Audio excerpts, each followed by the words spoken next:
These are just as I think it's better.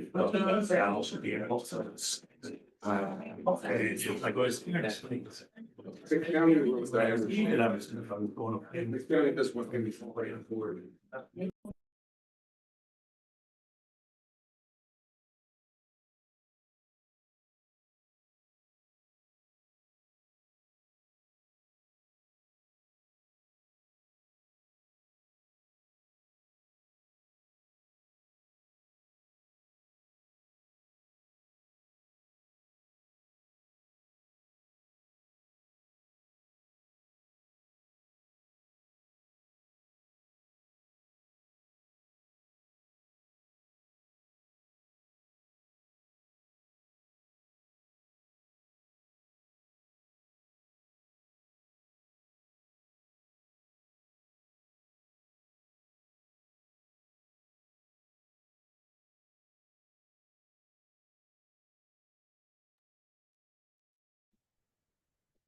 This meeting is being held in conformance with the Open Public Meeting Act.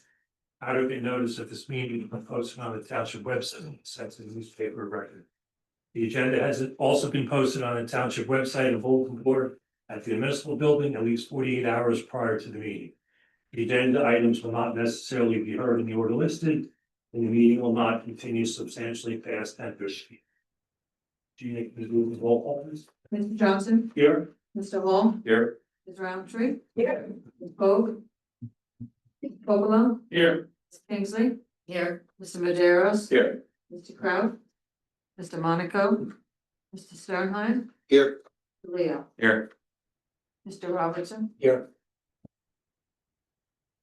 Okay, do I have a motion to adopt the minutes of the June 4th, 2025 meeting? I'll motion. Second. All in favor? Aye. All opposed? Okay, adoption of resolutions, application number 10-2-25, Richard Bauer, 170 Goldwood Lane in Plymouth Drive, block 2605, lot 5. Mr. Robinson?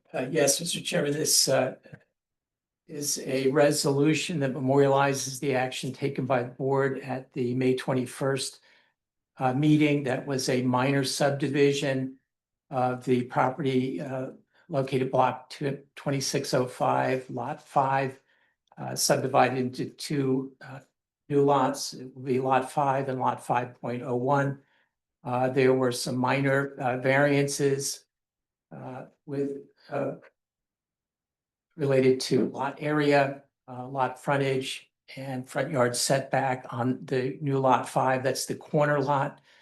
Was somewhat deficient in total lot area and lot frontage and lot setback, primarily due to the fact there was a corner lot. There was testimony from the engineer as well as the planner indicating basis for the variance for that lot. And there were a series of, or did approve the minor subdivision subject to a number of different conditions. There was some concern expressed by the board with regard to a drainage in particular and setback as to one lot, and also the tree assessment evaluation makes sure as many trees are preserved as possible.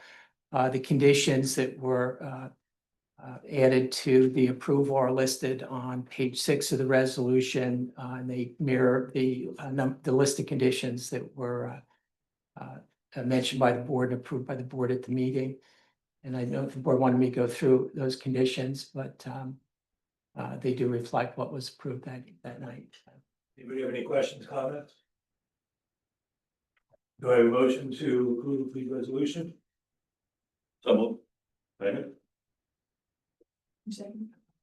Mr. Hall wasn't, you're not eligible for that one. Okay, I. Awesome. We're trying. Ms. Roundtree, Mr. Popolo, Mr. Maderos. Mr. Maderos made the motion? Yes. Mr. Johnson? Yes. Ms. Roundtree? Yes. Mr. Popolo? Yes. Mr. Maderos? Yes. Motion carries 4-0. Okay, application number 25-005, build permit 7-410 Springfield Avenue, block 701, lot 3, in the DD zones. Mr. Chairman, this is also a written resolution memorializing the action that the board took that same evening, May 21st.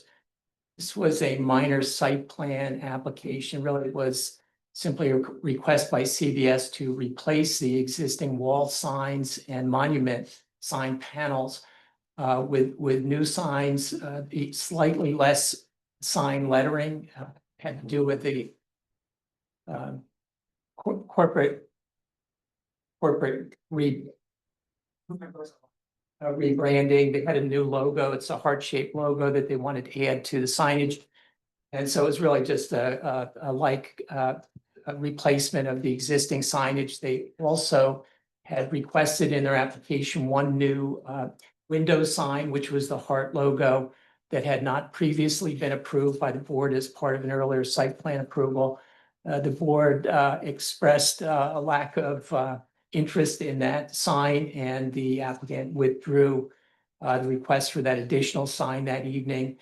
So the resolution reflects an approval of the exchange of those signs and a withdrawal of the Knock on the door. a withdrawal of the request for the additional window sign. And the only conditions would be the removal of that sign and also that all of the existing conditions related to the 2013 site plan approval remain in full force and effect. So. Motion. Mr. Johnson, Yes. Mr. Roundtree, Yes. Mr. Fogel, Yes. Ms. Kingston. Yes. Mr. Madera. Yes. Motion carries 5-0. Application number SP 3 25 Five Surf Solutions LLC, 100 Connell Drive, block 4301, lot 105 in the MU zone. Mr. Chair, this is the written memorialization of the action that was taken at the last board meeting on June 4th. This was an application to construct the 6-level parking garage with the 1,535 parking spaces adjacent to the existing 100 Connell Drive building. There was testimony that is reflected within the resolution. They had the vice president from Fiserv explained the parking need that they have, and they're actually shuttling and leasing additional parking in different locations. And the testimony of the applicant's engineer, Shannon Felino, testified with regard to all of the technical and engineering aspects. It's also a testimony from the applicant's architect describing the design of the structure, and finally a testimony from the applicant's traffic engineer, Mr. Penke, with regard to the resulting circulation and level of service on site. The board did approve that application. There were no variances that were required as part of that application. The conditions are listed on page 7 and 8 of the resolution, consistent with the conditions that were approved at the time of the vote on the 4th. Unless there are any questions, simply reflects the action that was taken at the June 4th meeting. Do I have a motion to? I'll motion. Second. Mr. Johnson, Yes. Mr. Hall, Yes. Ms. Kingston, Yes. Mr. Madera. Yes. We're now going to have a presentation on the affordable housing plan. The format will be Mr. Mistretta will provide a brief introduction. We'll go through a PowerPoint introduction. We'll then open up the questions to the board. After that, we'll open up questions to the public. Mr. Robinson, I think you're going to do a brief introduction. Yes, so with board tonight is Michael Mistretta from Harbor Consultants, and Michael is a professional planner who has been representing the township for quite a period of time with regard to the affordable housing requirements. Most recently, as a result of legislation that was enacted in 2024, there were requirements with regard to the 4th round housing element and fair share plan. And there's a time frame for adoption. Mr. Mistretta will be able to give the board, the public, a brief history of that, and then a description of what is proposed to address the affordable housing needs. This is a formal public hearing. This involves an amendment to the town's master plan and specifically the housing element and fair share plan. So it is open to the public for questioning after Mr. Mistretta has addressed the board. Board may ask questions of Mr. Mistretta, and the public is welcome to ask Mr. Mistretta any questions after he's done with his presentation. Great. Okay. Thank you. First, I have a handout for the planning board members, so if we could pass that out. And then have extras for everybody else. I do have extras for the public, and it's also everything that I'll be presenting tonight on this PowerPoint is going to be submitted to the township, so it's a public document. Everybody, if I don't have extra copies, it's a public document. Everybody will have access to it as soon as I'm done with my presentation tonight. My name is Michael Mistretta. I'm a professional planner with the firm of Harbor Consultants. Office is at 320 North Avenue East in Cranford, New Jersey. We serve as the township's affordable housing planner and have for over 20 years, I think, plus or minus. Our firm prepared the third round housing element and fair share plan back in 2015, adopted 2016, and went through that whole third round process. And I'm here tonight to talk about the fourth round. And I think that if you just give me an opportunity to go through a relatively short PowerPoint, considering the length of the document, I think I've arranged it so I try to answer most of the anticipated questions and in the document and boil it down to some pretty simple slides. So I'll go through the PowerPoint quickly and then answer any questions that anybody has. The first slide is simply breaking down the PowerPoint into 4 different sections, a very brief history of affordable housing legislation and fourth round affordable housing obligation calculation. How did we get our number? How was it derived? How is it calculated? And then I go into a very quick overview of our prior round and third round obligations. And then really what we're here for tonight is we have this number. What are our proposed fourth round compliance mechanisms? And then I'll answer any questions that anybody has. So as far as history of affordable housing in New Jersey, very quickly, I tried to summarize it on one slide. We just passed the 50-year anniversary of the Mount Laurel 1 decision. Supreme Court of New Jersey issued the decision in 1975, so we are 50 years into the process.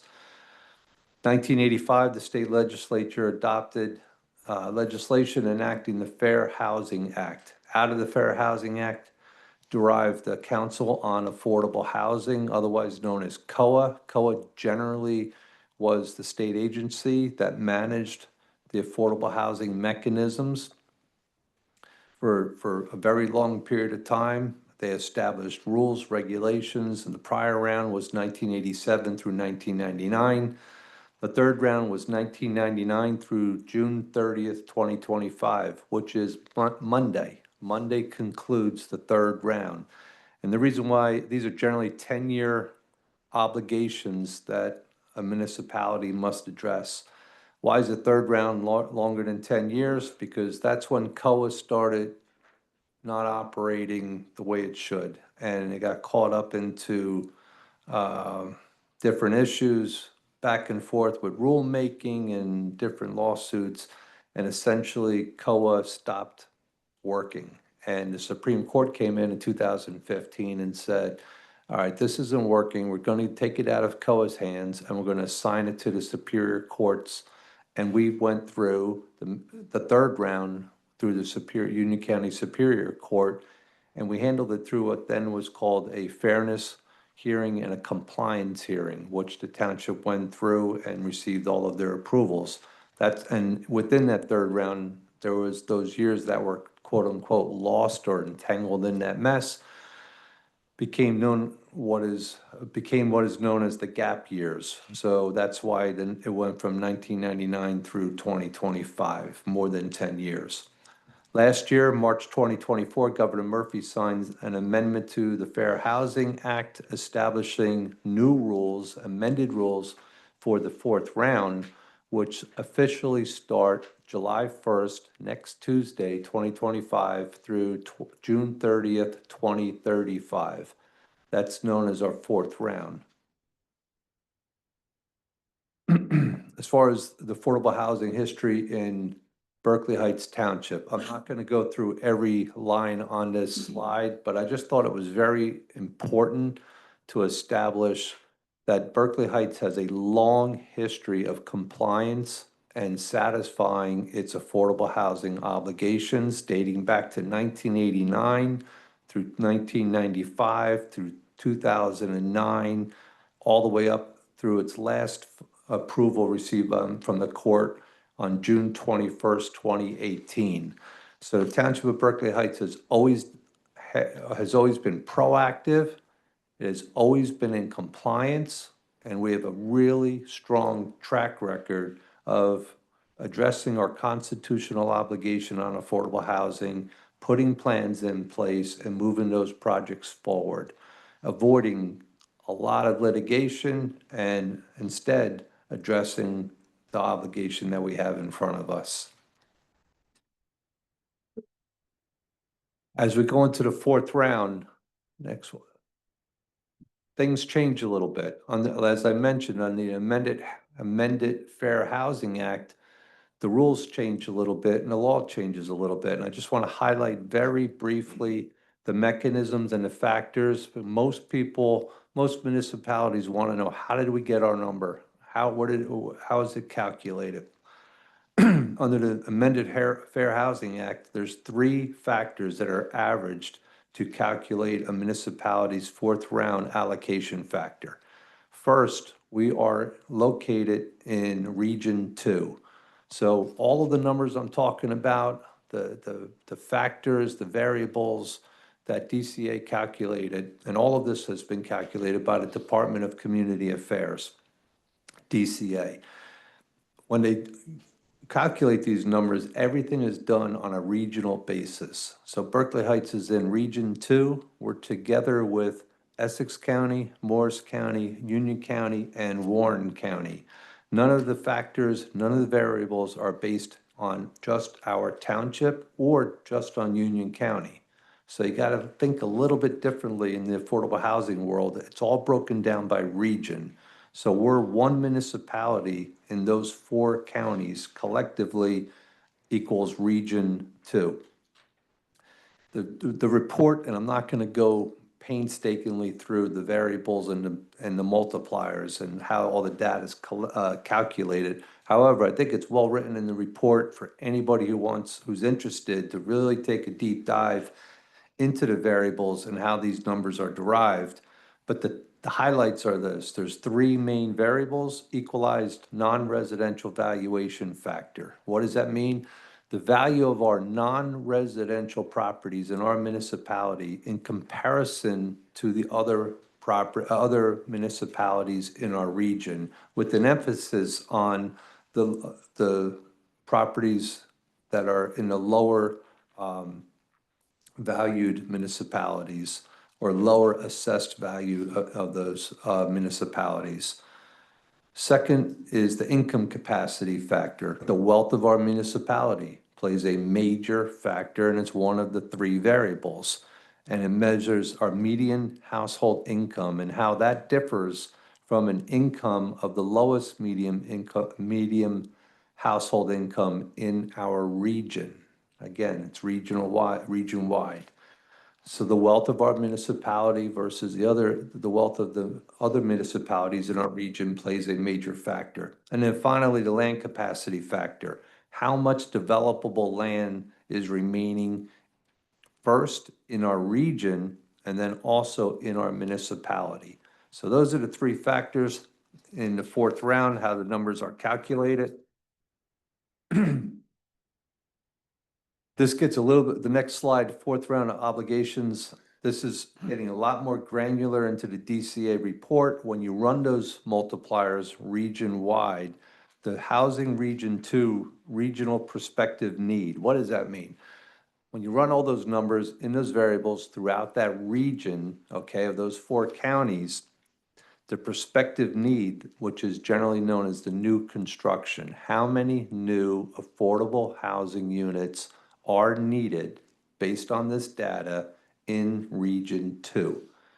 And the number is 20,506 region-wide. And our prospective need, which is our fourth round obligation, new construction, is 275 per the DCA report. That was released in October of 2024. Everything I've gone through tonight, I should have mentioned, is available. It's all public data, all the information, the calculation, the individual tabs, how it was calculated, line by line, is all available on the Department of Community Affairs website. So all the tables are there. If anybody has any interest, taking a real deep dive into these numbers, either municipal-wide, county-wide, or region-wide. So the DCA comes out with a report that says our obligation is 275.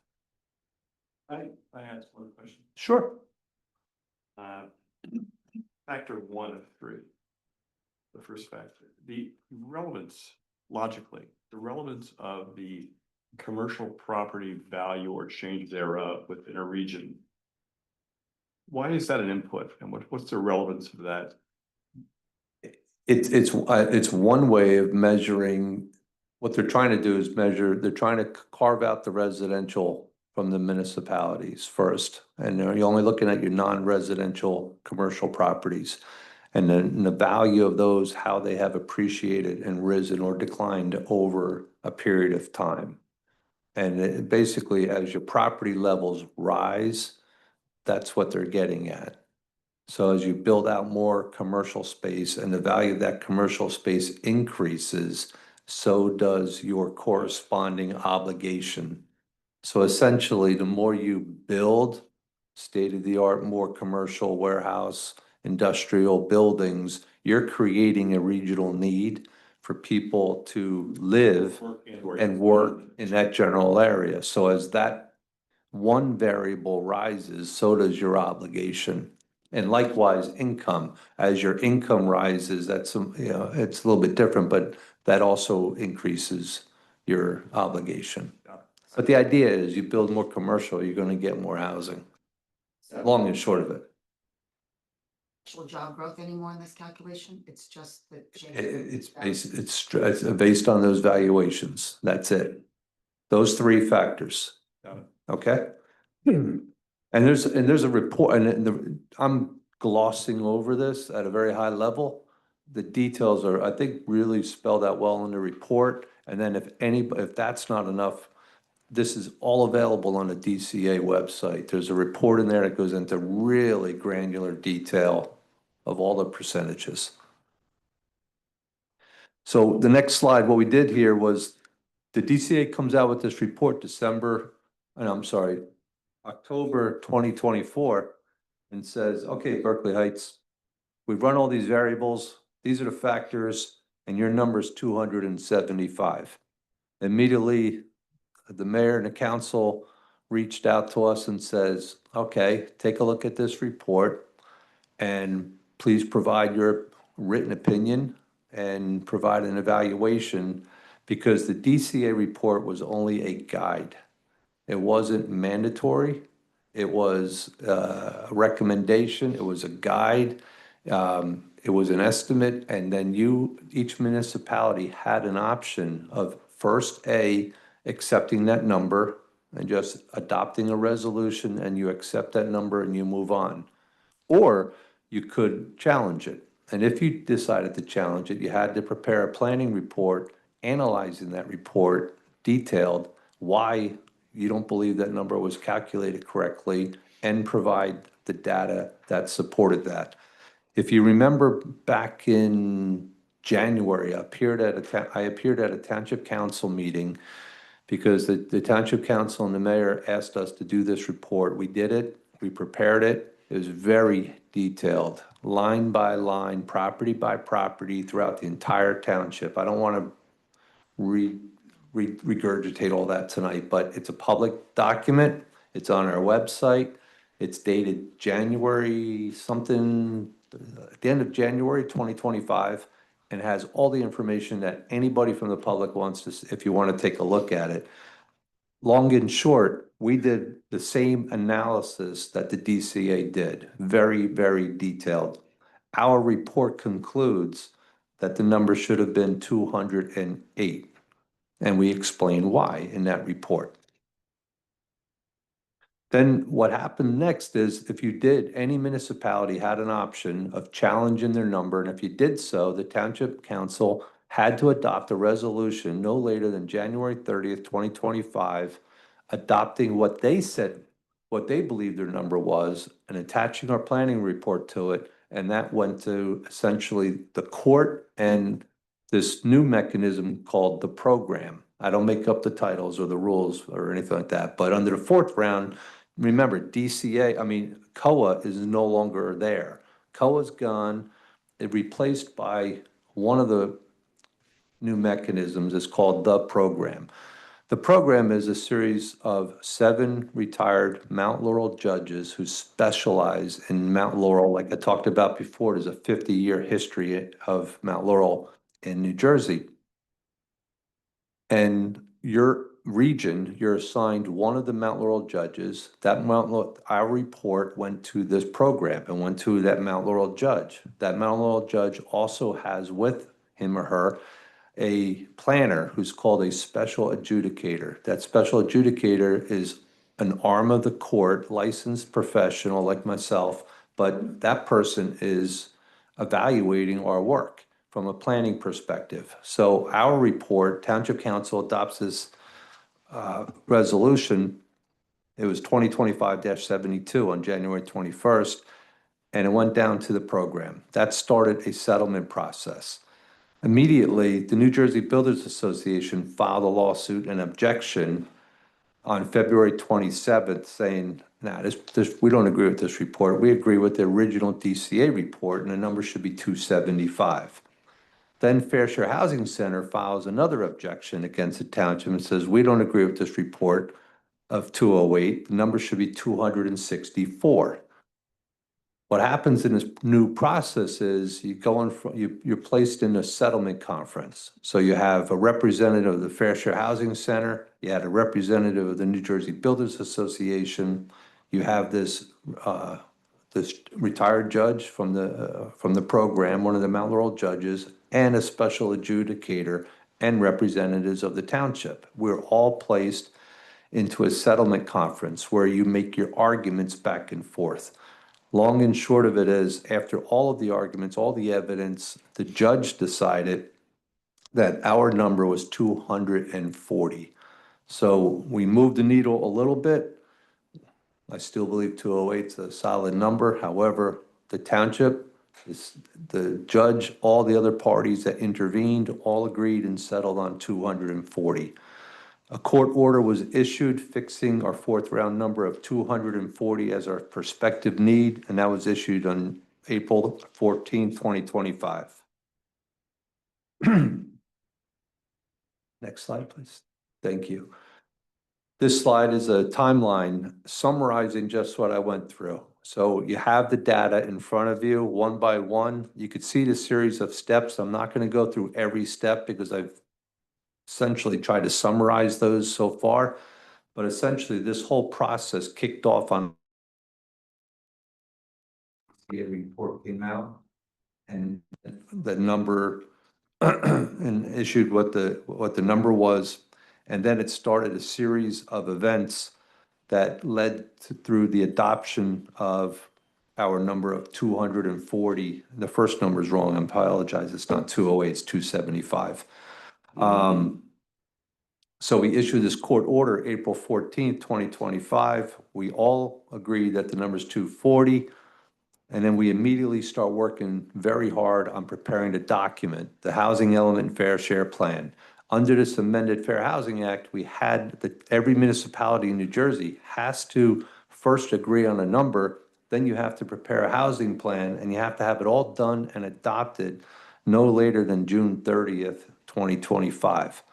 So the plan was done, it was filed on June 13th, 2025, in advance of tonight's meeting on June 25th. And I thank you for the special meeting. We need it literally every hour of every day to get this work done. It's a very tight time frame. And we're now in that column of June 25th, 2025 for the adoption of our housing plan. The deadline is Monday, so we're making it. The day after this plan is adopted, hopefully tonight by resolution, the plan is now sent down to the program where it will be evaluated, because this is the first time not only our public is seeing it, but it has gone through at such a quick pace that it's the first time the public has seen it. It's going to be the first time that the quote unquote program or the DCA or the state has seen it too. After tonight, it's going to be submitted. We have 48 hours to get it down to the state, and then there starts an evaluation process. Between the day it's submitted, June 30th or before, through August 31st, 2025, it is open to challenge, question, critique, comment by all of those parties or any other interested party. We'll reconvene after Labor Day, and we'll see if anything comes through. If not, the plan is approved and it's official, and that's your plan for the next 10 years. If there is a challenge, the next deadline on the timeline and the last deadline on the timeline is December 21st, 2025. So we have, what do you do if somebody does challenge it or critique it or has a problem with it? We have to then negotiate and work out we have to address it. And we have until December 21st of this year to do that.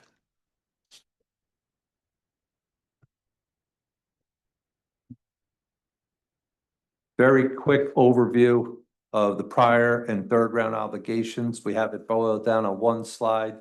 The report goes into great depth as we are required to.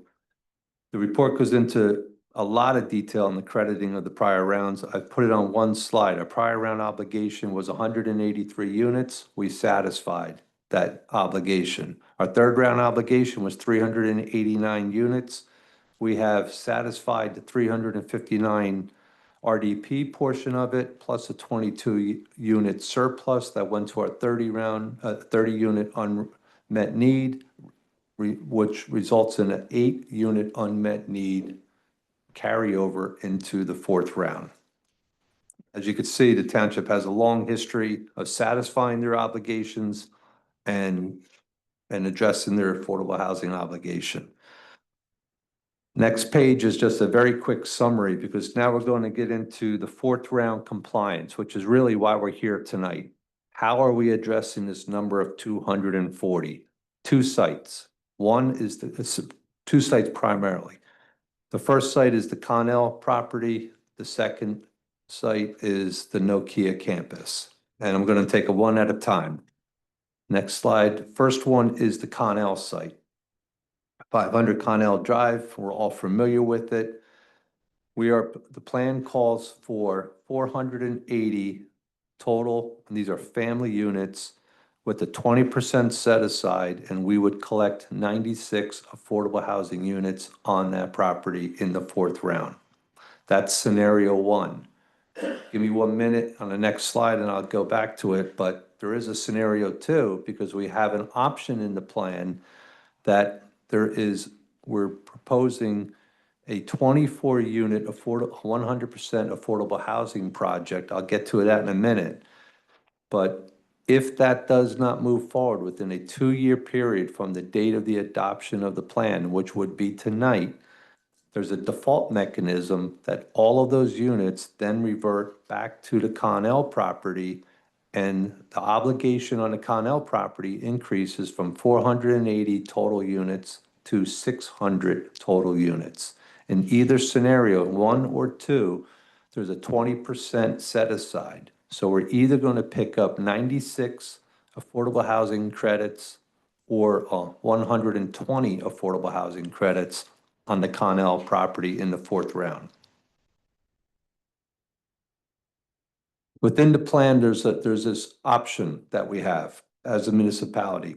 And it essentially says a township intends to locate a site and work with 100% affordable housing developer to construct a 24-unit, 100% affordable housing development consisting of affordable family rental units. If the township does not obtain the funding and secure a developer for this site, for this 100% affordable housing development within a 2-year period from the adoption of this plan, the Housing Element Fair Share Plan, then the corresponding 24 affordable housing units, which equates to 120 total units, because you have the 20% set aside, those are added to the Connell site. So again, we have a 2-year period. It's either 480 at Connell or 600 at Connell.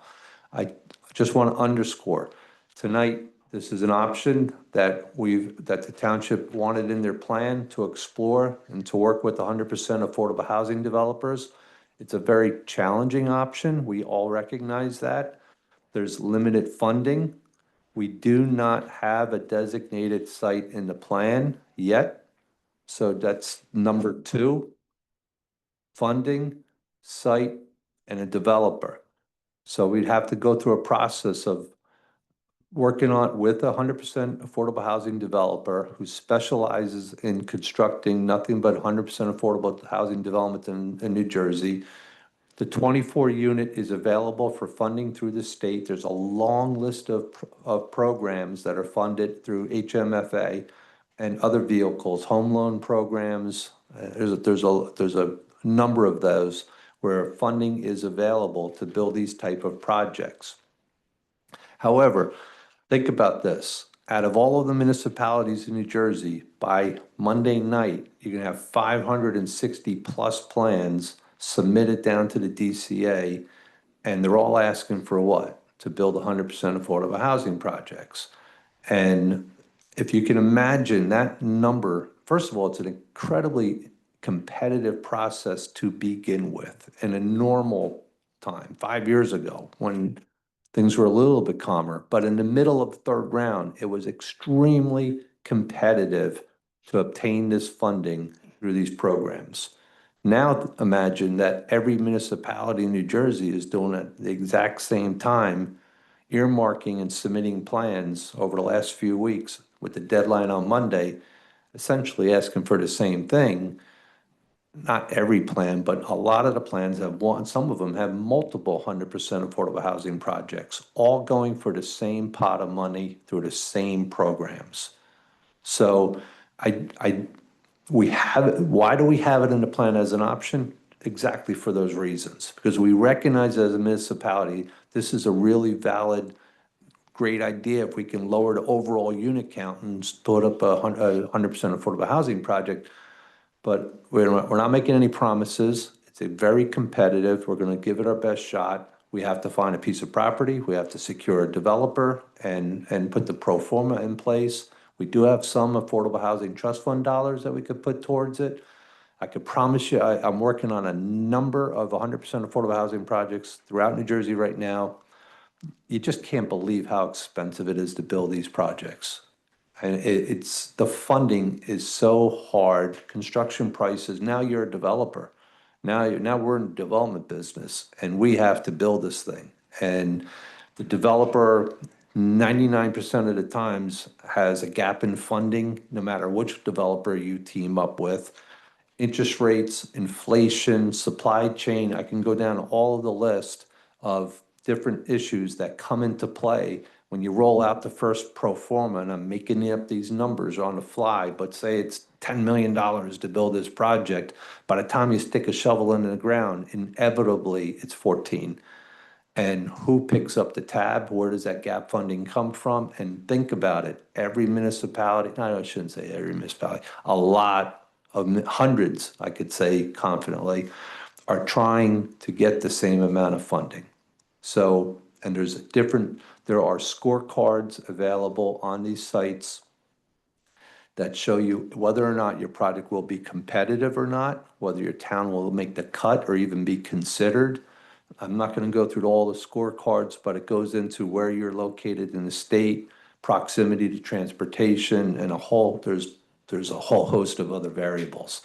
It's a very competitive process. So that's why we have that default mechanism, because we want a sound plan and we don't want to appear that you're quote unquote hiding units. Like, yeah, you're gonna go build these and then you never go do it. And then you opened up the challenge.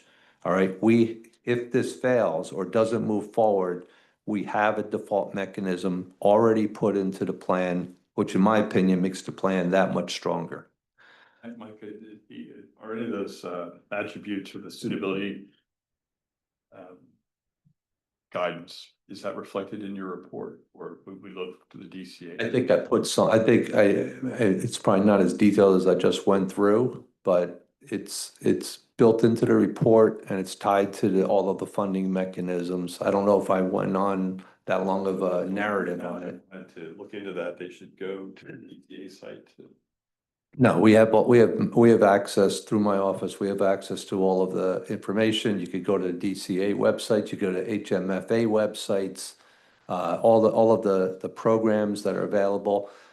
Although on a national level, there's a lot of conversation about funding, whether it's going to continue to be funding, if the funding's going to be as much it was in the past, if that funding is cut, this is one of the first places it may hit. There's so many. I could talk all night just on the variables alone of why this is a challenge. It's not impossible. We're doing it in other municipalities, but it's a challenge.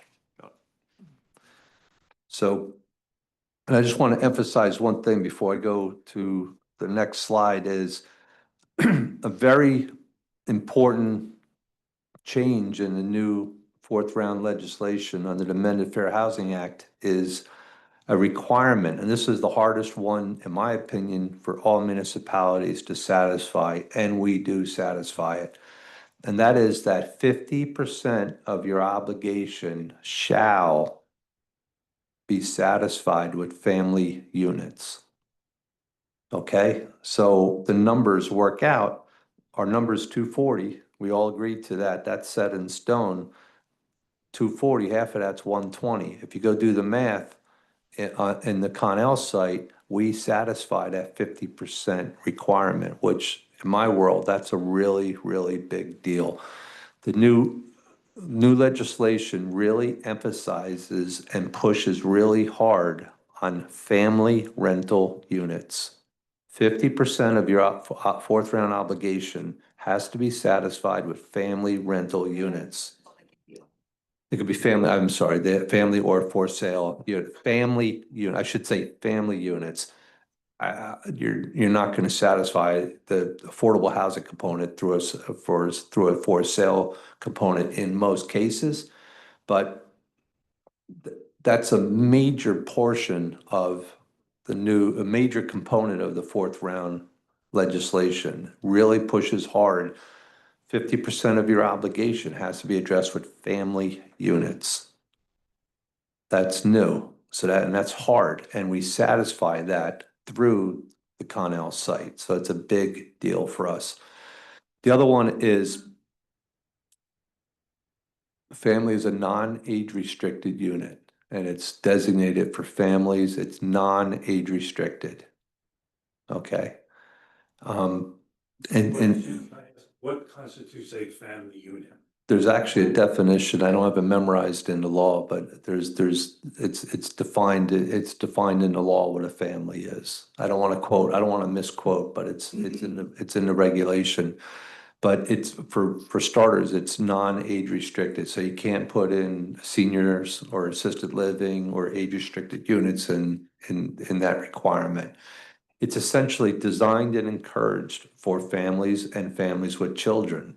And this is all about providing low, moderate, and very low income housing for families and families with children. One other small component of the fourth round is it slightly increases the percentage of age restricted housing from 25 to 30%. And it strongly encourages redevelopment. You get bonus credits now for redevelopment. It's really pushing redevelopment as one of the main mechanisms as municipalities implement their plan. They have taken away rental bonuses. They also taken away a lot of the other bonuses. So this is it's a tough legislation to comply with. Our last component is the Nokia campus. And this is where we have set aside only age-restricted housing. We have remaining obligation on top of the family that I just spoke of, which is all going over to the Connell site. We have 300 units, 20% set aside will result in 60 affordable age-restricted units on the Connell site. This is just the residential portion. It's an age restriction portion. And this does not mean that there's not going to be other non-residential components on that campus. But I'll save that conversation for another day for others to discuss in more detail. One component of the campus would be an age-restricted component of 300 units with a 20% set aside. Almost to the end, fourth round, I'm summarizing it all right here. Up on top, we have the number that we're trying to hit is 240. On the Connell site, it's the 96 or the 120. I went through the 480 or the 600. 20% set aside, you're picking up either 96 or the 120. If on the line underneath it, if the 24 unit 100% affordable doesn't move forward. And if you add those numbers up, it's either 96 plus 24 or it's 120. That is 50% of the 240. So we meet our family obligation of the law. The Nokia campus is the 60. Those are the age-restricted units. We're going to max out our bonus credits. So 25% of our number can be satisfied through bonus credits.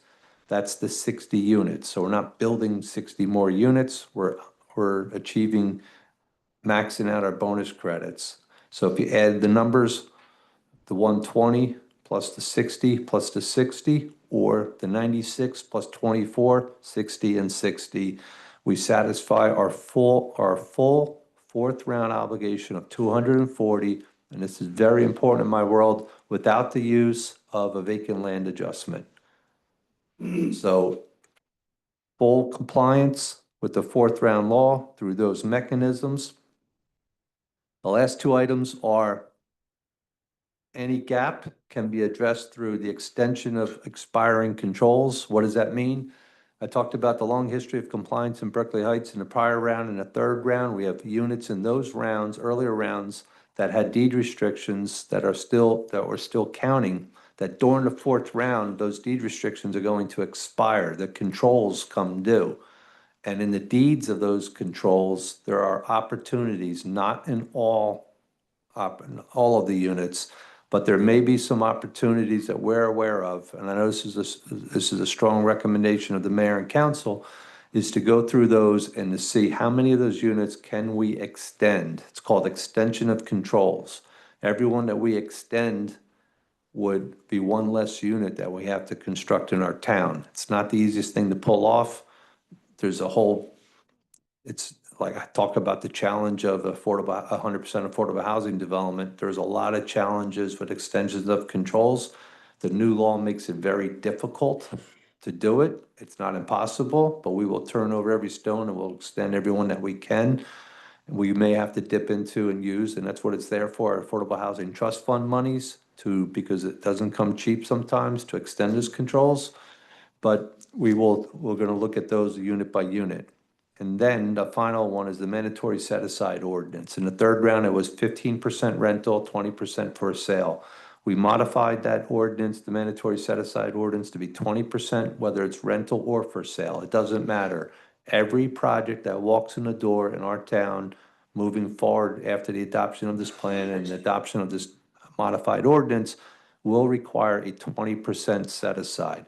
So if any project comes in and that is approved either through the zoning board, through a use variance, through the planning board, through a site plan, or through redevelopment or any other mechanism, we would that had 5 or more units, we would automatically pick up 20% of those units towards our affordable housing obligation. Last slide, I promised. Timelines and just things to think about post June 30th. August 31st, I talked earlier, that's the deadline for any challenge to the plan that we're adopting tonight. We have until December 21st, 2025 to resolve those challenges. Any resolved challenges, we're back in front of the program and the Mount Laurel judges. February 15th and every year thereafter for the next 10 years, we have deadlines to submit reports to the DCA on our Affordable Housing Trust Fund. How much are we collecting? How much are we spending? And if we're spending, how are we spending it? And what's called a project unit monitoring data report that essentially is an audit of our town every February 15th from now through 2035. Every year we have to audit ourselves, put up a report, post it on our website, put it on the program on the DCA website so every other person can also audit ourselves. And it essentially requires you to basically take your temperature and say, hey, how are you doing? Are you doing what you're supposed to be doing and what you said you're going to do in your plan?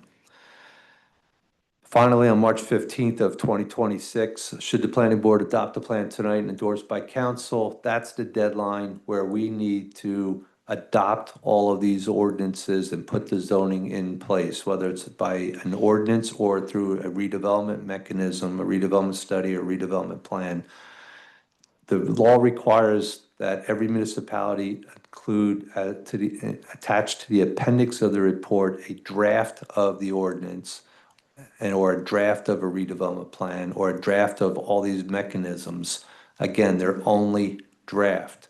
The work begins starting Monday start working on the actual ordinances, and the deadline to actually put the zoning in place to implement what I discussed tonight is March 15th, 2026. That's my presentation. Thank you. Any questions? So, for everyone's edification, we have a lot of housing. I think everybody in town has seen there's tons of housing going up all over the place. What happens if we say, no, we don't want to adopt this? What are the consequences?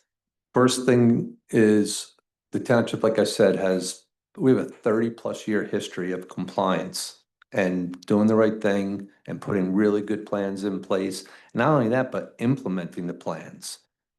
And it puts us in a very good light.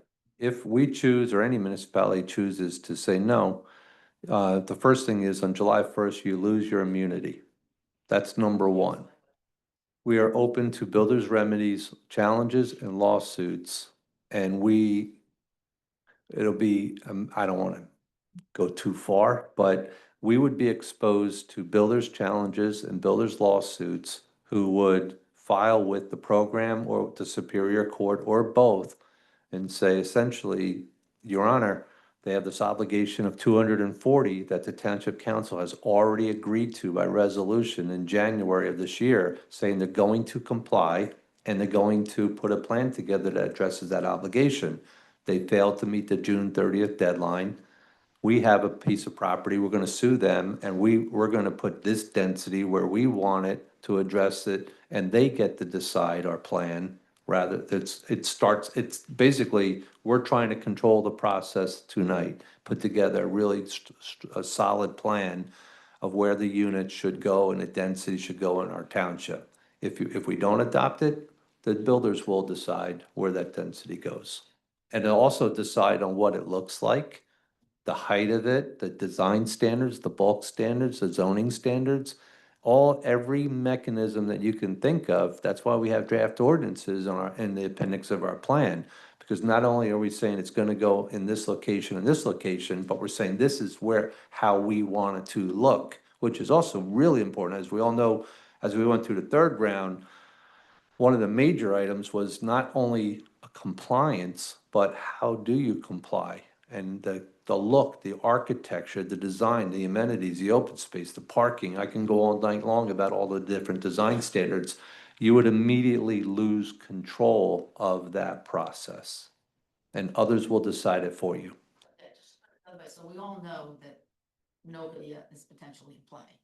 Yes. We had a whole bunch of public hearings talking about there is a developer, we don't know the status and the timing of when, so if we vote, if we said we're just not gonna, we're gonna ignore this and do nothing. Somebody else would decide. Step in and Nokia can put as many units as they want. I wouldn't say as many units as they want. They will decide, they will then take control of the process and they will decide a density, a use, whether it's age restricted or not, and the height, every component that I talked about, they'll decide and put a plan forward for their property.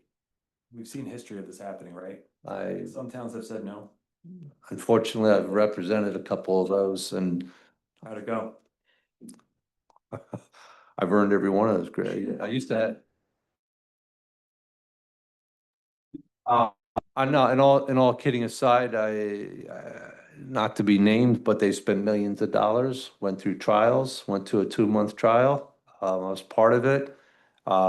We lost, we had to pay damages, we did, and it cost the town millions and millions of dollars. And other people, exactly what you just said, they filed a builder's remedy lawsuit, went to trial, judge decided in favor of that developer, they got to basically they prepared a zoning ordinance design standards and they built exactly what they wanted to build. And it was actually, in this case, it actually removed the power of the planning board. And I was removed as their planner and they brought in a planner who works for the state and says, she'll decide moving forward because you're not doing the right thing. So you lose, and that, I mean, I'm talking about a drastic situation, but that's where it goes. If you don't comply, it goes down a pretty bad road. You lose control. That's the number one thing I want to emphasize. You lose immunity, you lose control. What we're trying to do tonight is put together a sound plan that we think is in the best interest of our community and maintain control of this process. The plan that you just described, and you went through in a lot of detail, is a feasible plan that we're presenting to the state. But it's not cast in concrete, right? I mean, it's subject to change based upon, there's different ways of getting to the numbers, right? That's a great question. It's a great statement too. These plans are not designed to be etched in stone tonight and not to be touched for 10 years. Just like we did in 2015 when we adopted the third round plan. We adopted that plan. We went through the whole court process. It was approved and it evolved. Some properties came in, some properties came out. This is not etched in stone. It's not, we're in a such tight time frame to adopt this and comply with these really difficult deadlines that you really do. You try your best. We work with the township, with the committee, and spend a lot of time putting this plan together. But it's, again, we don't know what's going to happen tomorrow, right? So yes, to answer your question, other properties could come in. Some of these properties can come out. So just another question. You mentioned earlier that there's a lot of cost involved with the extension of the controls. Can you elaborate a little bit more on that? Sure. Just imagine it this way, and I'll just try and summarize it the best way I can. If you are a developer and you built a project in our prior round or a third round, and part of that agreement was that you got 80% or 85%, and 15% of those units were deed restricted for 30 years. Some of those controls were 20, some of those were controls for 30 years. And it says in the deed that after 30 years, it becomes a market rate unit. Okay, now if I own a 100-unit development, and 15 of mine have been affordable and restricted, and the amount of income I've been able to drive out of those units has been restricted. And I got deeds on all of those that says after 30 years, maybe, 2030 or whatever, and the controls come off and are released. You come knocking on my door, I'm going to say, okay, well, let's have a conversation. I'm not, I'm in business, and it's not that simple.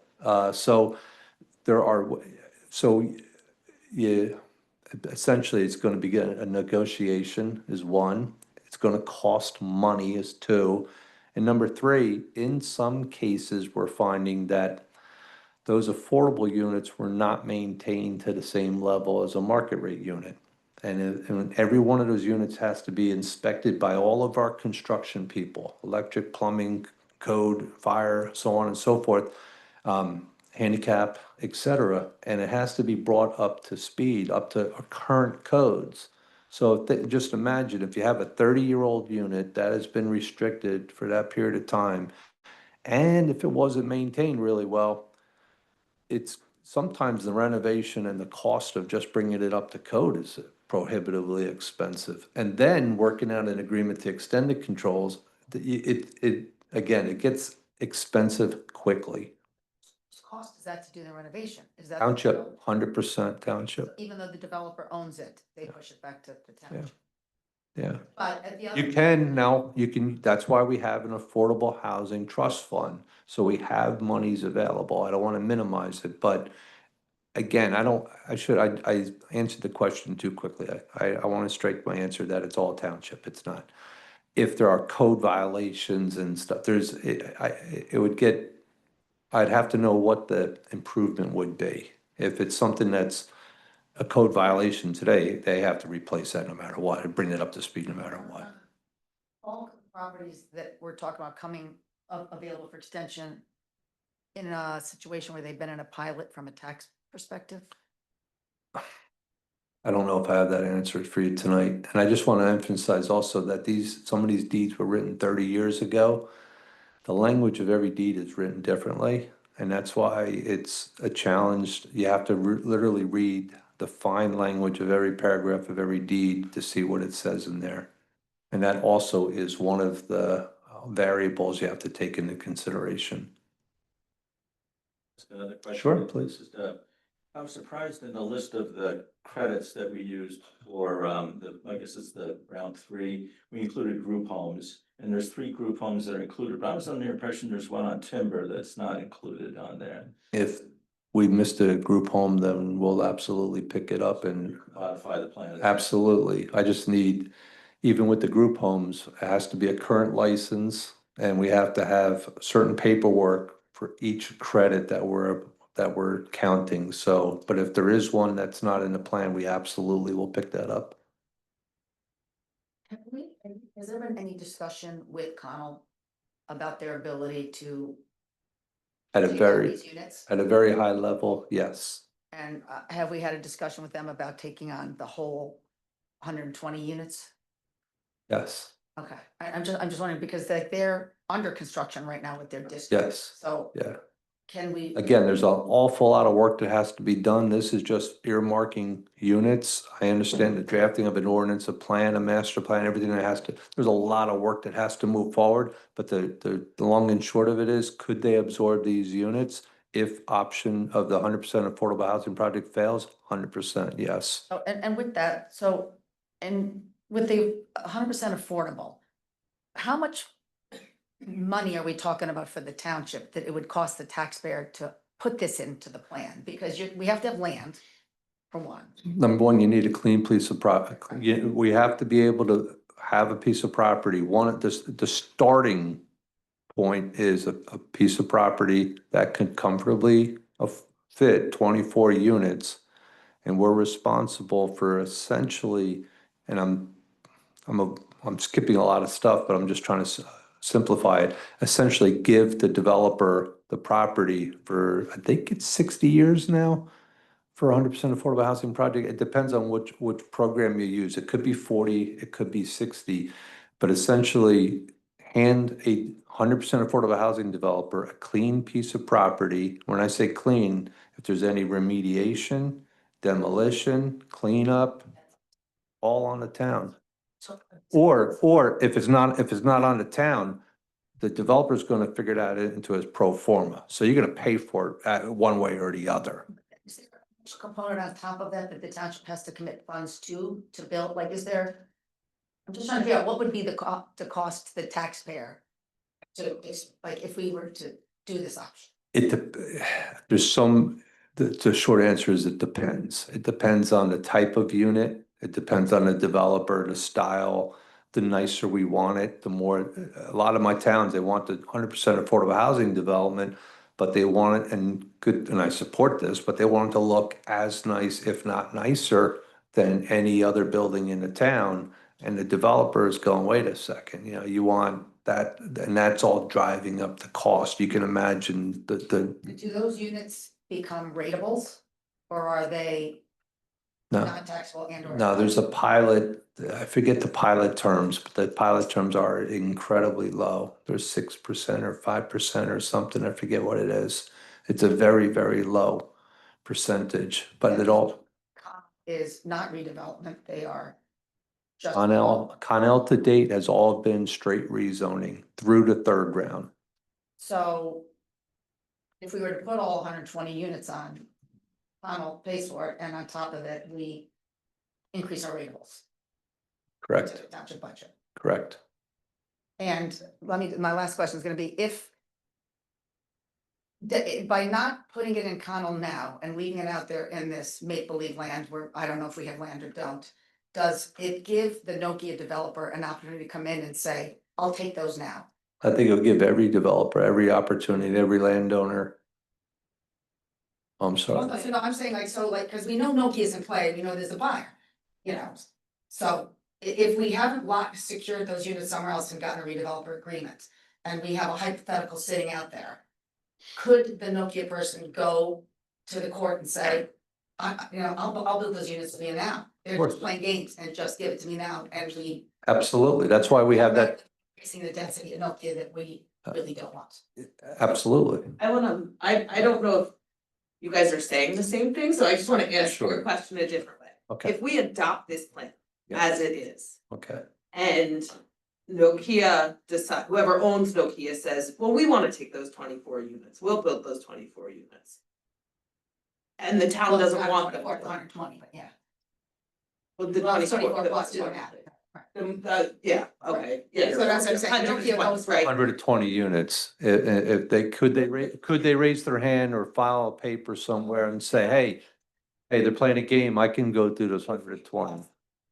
make active effort to. The plan specifically says, the plan is not vague, it's very specific for a reason, because we're not playing a game, we're not trying to hide units. We're recognizing our obligation, and we're saying our family units are gonna go to Connell, and we're gonna attempt to do this 24 unit, 100% project. Should it not move forward, it automatically defaults to Connell. We have a site, we've met with the developer, we've met with the property owner, it works there. It works there with the 480, it works there with the 600, either way. So the question is, if we adopt this plan, as you've written it, and Nokia decides they want to build the extra 120, can they, without the town agreeing to it? The only way I can envision that is if Connell called up and says, I can't handle this, or I can't do this. And we've already had that meeting, and they were very confident, they convinced me, and they convinced, I believe, everybody else on our team, because that was one of my questions, and it was 100% that they can absorb these units, and not just absorb the units.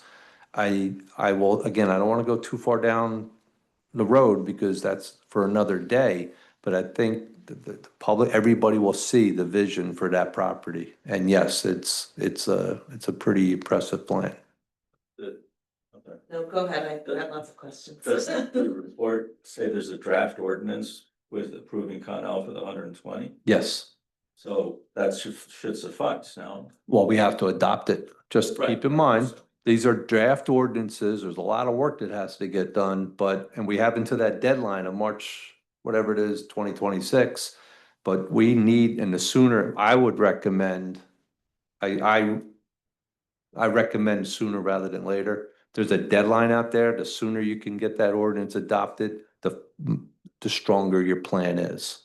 So some of these deadlines, I mentioned before, I'm hoping we can adopt this plan tonight. You want to start working on these ordinances right away. There might be a little bit of concern, and I don't speak for anybody else, but for me, like, if we don't wanna see a lot of residential development on Nokia. Mhm. As a community, we don't think that's a great place to have a lot of residential development. Does allowing for that 24 unit fully affordable, because that's in the plan as a potential option, give Nokia an ability to do that without the town's agreeing to that? In my opinion, no, because we're very specific in the plan saying that if we don't move forward, it goes, the units specifically go here, and we're very confident, I'm convinced that the plan, that their campus can absorb these units. And if, you know, if you get what, I don't want to start speaking for the council, I don't want to get in trouble, but if we get down the road and we recognize that this 24 unit option's not going to work, we can default and just go right over to the Connell. So there's no requirement, there's a 2-year period in there because that's generally the terms that we use to secure this. I went through all of how competitive it is and how difficult it is and how challenging it is. So we don't have to wait 2 years to say no and go over and put it in Connell. And if we feel threatened or we think it's better to abandon that approach and go the other direction. Do you see the only scenario where we would build the 24 is if we got significant money from the state? Yes, because you're not going to be able to afford it otherwise. The pro forma is going to surprise you, even on a relatively small, and a 24 unit job in our world is a relatively small. You'll be surprised at the cost. Is the money just the land, or does some of the money go to the developer as well? The developer gets a fee on top of it. He's not gonna, no, even 100% affordable housing developer is not gonna do any of this for free. So we're in the development business, and you're gonna, I'm sorry, but it's really expensive and it's challenging. And just like when we redeveloped this building here, all the challenges we faced, you can imagine all the challenges. And we don't have, at least to my knowledge, in this town for a long time. It's not like we're sitting on this perfectly flat, beautiful piece of property that's available to absorb it. So there's gonna be challenges where it goes. Environmentally, geotech, I can get into all the different ones, I don't want to, but To what degree has the township communicated their goals to Nokia? Because we're talking about a property, I'm sort of curious, has there been a dialogue? it's not our response, it's not, when we're putting this plan together as a municipality, we control the process. We have decades of compliance and doing the right thing and implementing our plan. We're not responsible to go and knock on their door and say, this is what we're gonna do here. So we could do that, but we didn't have to do that. I did not do that. I recognize that the property, we all know what's going on there. We're proactive, we're trying to get out in front of it, we're not running from it. That particular area is, I know up in New Providence, there's a lot of age-restricted housing. It's more quiet, and the idea was we have this age-restricted component of our plan. Age-restricted in that area works, it's quieter, and we're gonna assign that to that particular campus. And we would envision having a non-residential component on that site as well. That's as far as this plan goes, and that meets our requirement under the law.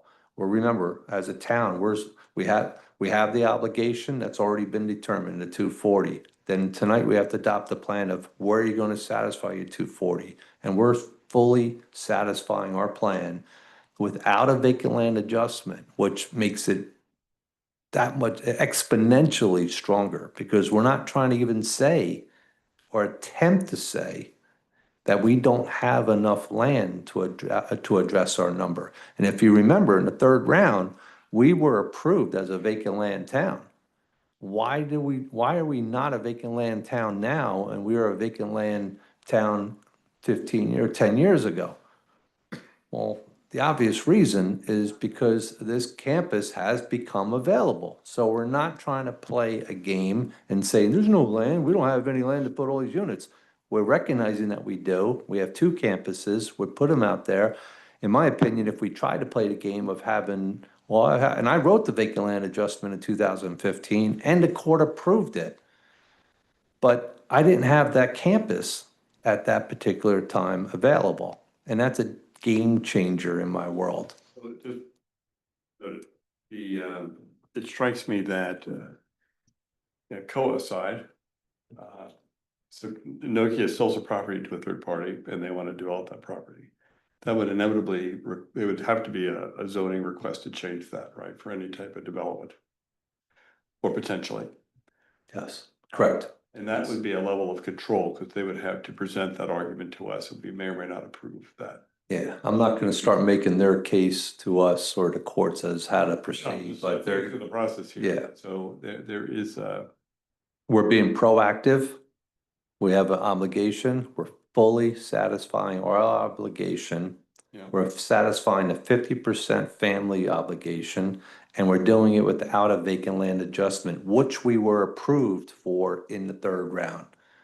And we're fully satisfying our obligation. I think it's a really strong plan. Way. So let's say we adopt the plan. And we give Nokia their 60 units, which means 300 age restricted units. Correct. The buyer comes in and they want to put, I'll make up a number, 600 residential units on there. They, because we've met the plan, have no lever to force our hand to change the zoning and increase the density. I want to stay in my lane as a planner, not our affordable housing attorney. So in my planning world, I'm going to say the township council and the program. And remember, we were sued by the Builders Association and Fair Share Housing Center. I went through that whole settlement process. We all sat there in a settlement conference, and the state, well, judge issued an order saying your obligation is 240. Our plan fully satisfies that 240 obligation. So I think without a vacant land adjustment, it's as strong as the plan can be in the Mount Laurel world, in my opinion. And hold on, and the fact, I don't want to beat it to death, but the fact that we've addressed our prior round, because a lot of my towns, they have the prior round, they have third round, and it never got built, they never did, and those numbers, this is really important, those numbers don't go away, they're cumulative, they keep stacking on each other. So if we had this massive third round, if half of our projects in the third round were never constructed, they would be now, because that number is just going to keep adding and we would have a real hard time dealing with it. But because we were so proactive in the third round and put all those, I know everybody's thoughts on it, but it was a lot to absorb, but we got it done. It really put us in really strong position in the fourth round. So for that, the extension of controls. So we do have a bunch of projects that I gotta believe are coming close to their 30 years. And when I read New Providence's plan, the bulk of their plan is all this extension, like renewal of the extension of controls with very little new build. If we enter into those in the next year, let's say, we could take our trust money, do what we have to do to get these projects to meet the need. Would those units then replace a number at either the 100% affordable and or Nokia? If we don't have a signed redevelopers agreement with Connell? We have an 8-unit gap from the third round. That's in our unmet need in the third round, plus the 24. So the first thing I need to do is come up with 32 of them that we can extend. Then we can have the conversation of whether we could reduce anything anywhere else. So we would have to perfect 32. And this is off the top of my head, but the 24 plus the 8 that I'm aware of off the top of my head, we'd have to come up with 32 extensions of control, signed, sealed, and delivered before we could start reducing anything. And I'm not saying we can't. We're gonna look at every single one of them. Some towns are more aggressive. I have it open to be determined. We're gonna look at every one, and every one that we can, we will. But again, it's also, there's a lot of variables involved. To that point, if that changes or any other factors change. Moving forward, something comes up, something gets brought to our attention, there's a whole whatever that we can Yeah. extend controls, are, even if we adopt the plan tonight, are we able to amend it? Yes. In the future? And Yes. time when we. I wouldn't say at any time. I mean, you have to, I mean, once you start, if we come to an agreement with a developer on a particular site, it's hard to call that back, so, but. Not, yeah. not next. So, yeah, but there's a time frame. Look at that timeline I have in the plan, like there's, we have to get to work now. I mean, tonight is just one step. We have a lot of work to do on all of these different moving parts to put them in place. So, in your opinion, are we better off expending our resources to get Connell to the table and lock down these 120 units and get it done to protect ourselves versus trying to spend time trying to figure out how we can do an affordable project that might never get built while also trying to lock down Connell? Or, and I just want to secure as much as I can to keep things out of the eastern side of town. I think it was agreed that they wanted to try this 24 unit, 100% affordable housing project. So if it's in the plan, I think you go as hard as you can and as quickly as you can and make a decision in short order, whether it's viable or not. We've had 200% affordable housing developers reach out to, one to me, one to our affordable housing attorney, Eric Nolan's office. So there is interest, but again, it's a high bar and we have to tackle that. I think the best answer I can give you is I think there should be updates, like very short updates going, all right, we have to have these meetings and define this. First thing is we need a site. Okay, we need a land. What's the condition of the land? Who's the developer? What's the pro forma? These can be done very, very quickly, but you could see that timeline just to get here tonight, to get this document written and plan and all of that was an effort. But the work doesn't stop tonight. Now we have to I would recommend we go as hard as we can at this effort and in a short period of time through continuous meetings, move forward or decide not to. We got the plan with scenario 1 tonight. 4 months from now, we could modify the plan and go to scenario 2. Yeah, but what I would want to do on that night is have an ordinance in place or a plan in place where the 120 goes on that campus. So you work both angles. It says we're locked and loaded, what we're talking about. I don't know if it needs to be the level of a developer's agreement, but at a minimum, it should be an MOU. A detailed MOU with drawings, with sketches, with details of what it looks like, and we could show the public, this is the scenario, and this is, because I don't have that yet, we don't have that yet.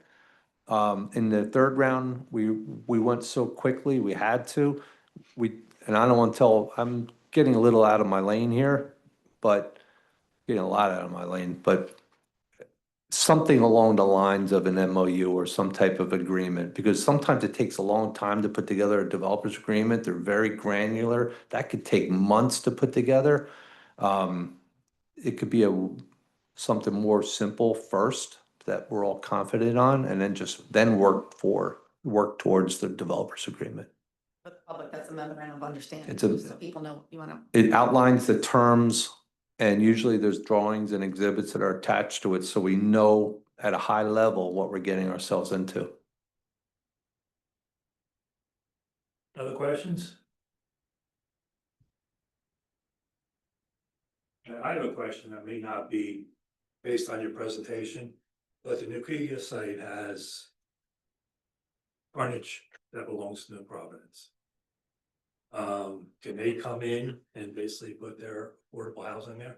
Wait, I'm saying that one more time, I'm sorry. The Nukia site, Mhm. I don't know, it's 400 or 500 feet. Yeah, Walking down Avenue yeah. is the Providence. Yes. Could they come in and put their affordable housing there? Is there anything we could do to work with them? I don't know of too many options we have to tell other municipalities where to put their housing. Um. I don't know what New Providence's plan is. I don't know where they're putting their housing. I would hope because of the uniqueness of that campus that we could have a conversation. Now that we've shown what our intention is on the plan, I think it might be a good opportunity to have that conversation and see if we can build a better plan. But it's not ours. We don't control it, and I don't want to make any suggestions to think that we could. Any questions? I guess just one last question, if I could just slip it in, you probably don't have an answer, but, so there's as you said earlier, 560 municipalities are gonna submit this plan tonight to this, by Monday. And then by August, they have to, by August 31st, the program, I guess, has to come back and say yes or no. So the odds, it boggles the mind that they're gonna be able to get through that many. Are they? We're on vacation until September 1st. I'm out of here. I have two more to go, and it's somebody else's problem. It's not mine. I don't, this is the first time. This is the first time this whole process has been put in place. I can't tell you what municipalities did to get their planning reports done by the end of January with those calculations. I mean, it was crazy. The level of detail and the level of work, yet every municipality submitted those reports, and you know what? I got calls, and we got calls like a week later saying, on page 22 of your report, line 14, one piece of property there, you say the state said has 30 acres of developable land. You say there's 6 acres, and we think it's 7.2. And I sat there and said, how can it was amazing to me. And then we got into a settlement conference, and we're pulling up slides, and they're pulling up their own slides of the property, and we're arguing about tree coverage and areas of wet. It was that granular, property by property in our municipalities, and they were prepared. And my hat's off to them. I mean, it was an effort. So I think you're gonna get pretty detailed responses. They're not gonna sleep a lot for the next 2 months, but I think you're gonna get a response. But I think we have a really, Report with the state on June 18th. okay, so they have an extra 12 days or whatever it is. So Yeah. I'm sure there's other municipalities that are already. Yeah, I've had some plans. We did our first one in late May and submitted it down there. So they're a little bit staggered. So they're not all coming in on Monday. Some of my towns adopted early. We went in May. So, everything I've described tonight is a brand new process. This is all new, this program, the DCA, the portal. And I just encourage everybody, look at the DCA website. It's all there. Everything's public information. Everything's uploaded. So it's designed so it's all full transparency, available for everybody in real time.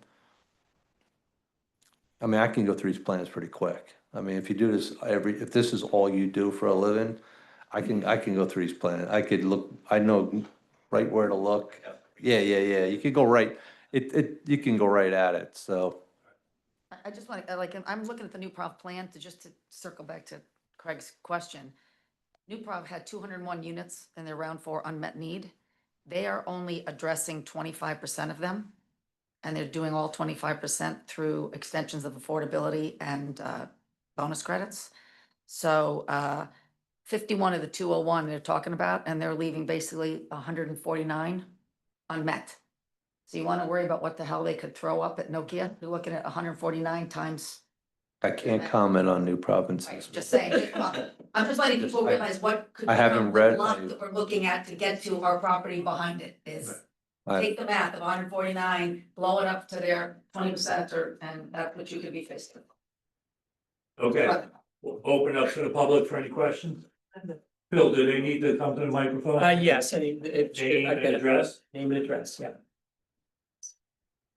I'm Chris Riley, One Deer Path Lane. I have two definitional credits. I can do the math on the bonus credits, so I know how you got to 60, but I have no idea what bonus credit is. That's 60 units. Where are they going? What are they? That's number one. Where does the number two, where does the money from the Affordable Housing Trust Fund come from? Does it come from the taxpayer, state, is it a combination? The federal government? I have no idea where that money comes from, because you said that they're auditing the trust fund every year. Mhm. In terms of Connell, you haven't really handicapped this 24 unit thing that we're gonna find land for to build very favorably. And I would think that a business like Connell would need some, some lead time for planning. Sounds like you've spoken to them about scenarios 1 and 2. But it would seem to me that, have they given you any indication as to when they would need a decision from us on scenario 2, which is building a lot more units? They did not seem to have any issue if they had to modify their plan to accommodate 120 more units at They didn't all. seem to have an issue. Not They- at all. They didn't need a decision from us No. near term. No. Um, That was not an issue. and then last but not least, this isn't a question, but I guess we should really be talking to New Providence about that 149 units, but bonus credits and Right. Affordable Housing Trust Fund. Sure. Affordable Housing Trust Fund, there's a development fee ordinance for every non-residential project, and this is all online, it's all in our ordinances. All right, if you go in our land use ordinances, under development fee ordinance, and this is all state mandated. It's not something that's unique to Berkeley Heights. There's a development fee ordinance, so when a project comes in and somebody builds a non-residential building, there's a fee that they have to pay. And generally speaking, you pay that developer, I'm making this up, he wants to build an office building, okay? It's an assessed value of that office But building. it's not the Berkeley Heights taxpayer. No, none of that, not $1 of that is, well, actually, if you build a new house and, yeah, you're gonna pay a fee. So, sometimes it is, but it's because there's a residential fee and there's a non-residential fee. And do we have a substantial amount of money in that trust fund right now? I don't want to quote off the top. Millions? Yeah, please, Gene, I'll 279,630. 2,279,639 as of So- June 25th. About 3 million, okay. Yeah. So what about bonus credits? Where do those 60, what did those 60 units come from? Because you're including that in your 240, but I don't see it in the plan anywhere in terms of the site. Yeah, because I don't have to put it in a plan yet. I have to put it in as the plan develops. And what we're saying is when that plan develops, the plan has to be designed to satisfy those bonus credits. In the plan, there's, So that's TBD. We don't know where they're going. well, 60. no, bonus because credits. a bonus credit is number one, if you do an affordable housing project, you get a bonus credit. If you do a special needs or supportive housing, you get a bonus credit. If you use redevelopment, you get bonus credits. And I'm just giving you a few of these. There's a long list of options. So it if means you don't have to build them? You do not have to build those 60 credits. It's an incentive. Once you build. It's an So it actually incentive. reduces your 240. Yes, yes. Okay. So like the Those, So we might not need, We- those 60 less 60. Right. that's what You, I'm saying. you don't need to, those 60 bonus credits are not units. There's not a physical unit. It's an incentive Okay. offered by this amended Fair Housing Act by the state saying, hey, if you build your project and you include a special needs unit in your project, that unit will count for an extra credit. We think we can do that. Yes, So we're really talking about 180 units. correct. Okay, thank you. Like redevelopment earns a bonus. Yes. Okay, so all Connell's redevelopment.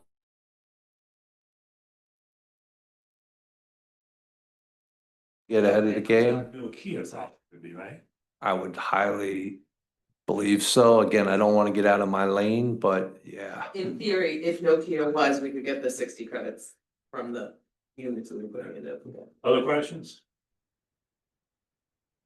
And just for the record, the plan itself gives pages and pages and pages on what is a bonus credit, how much, whether you get a half a credit, full credit, it goes into great detail, so it's all there spelled out, how, Per unit credits, right? I'm sorry? These are per unit credits, so if you have a room or Sometimes it's a half a unit, sometimes it's not a per unit credit, but it's, It's not one for one. Yes, not one for it one. may not be 1-for-1, sometimes it's only 0.5. It depends on which of the bonus credits that you use. So it's all spelled out in the plan. That hasn't been decided yet which ones we're going to use, but that's the work that we have to do as you go through either the redevelopment process or crafting these ordinances. But 25% is the maximum. 25% is the maximum a municipality can use of bonus credits. Bonus credits are not units. It's an incentive to Thank you. construct a project a certain way. Sean Kane, 46 Sycamore Ave. There's a question in here.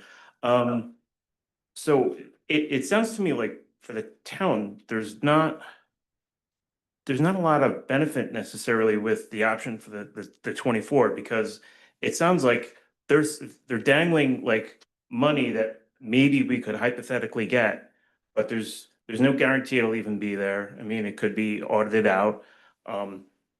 There's gonna be cost overruns. So inevitably, isn't the town gonna be left holding the bag with that scenario? Like, let's say in your example, like, we originally thought it was gonna be 10, but actually due to cost overruns, now it's 14 million, and that's assuming, paying a developer, paying to acquire the land and make the land ready. Fair to actually question. be developable. And then, so that's really coming back to the taxpayers, whereas if we just went to Connell and say, hey, guys, why don't you build it? We have a rateable, no one in town is actually spending any money for it. To me, it's a win-win. Like, I just don't, why even have it in there? Like, That's what was requested. So, again, we have a default mechanism. We can take it out. And there's no guarantee and we're not harmed if it doesn't move forward. We then just have to pivot and work with Connell and put more units there. That's all. well, right, but I mean, if it wasn't in there, you could just go to Connell straight away. That's correct. That's correct. So no time gap, that's what I'm saying. Understood. This require us to have a time gap? If we decide to negotiate with Canal.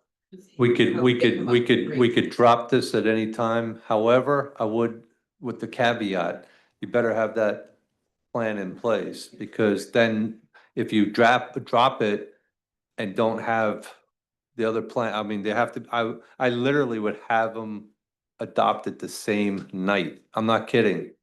I'm not kidding. It's literally if the town abandons a 24 unit project, that same night, I would highly recommend the next item on the agenda is the adoption of either an MOU, or I'll defer to the attorneys what legal placeholder you would have to cover that gap. That's another, people are like, it's done.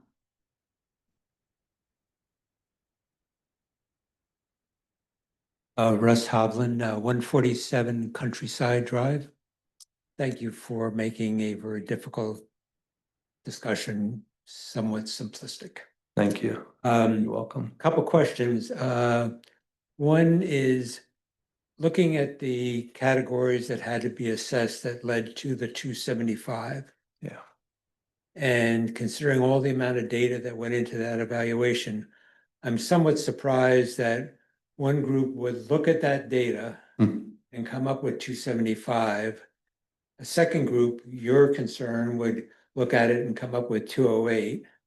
The third group would look at it and come up with 264. And then somebody would mediate this to come up with 240.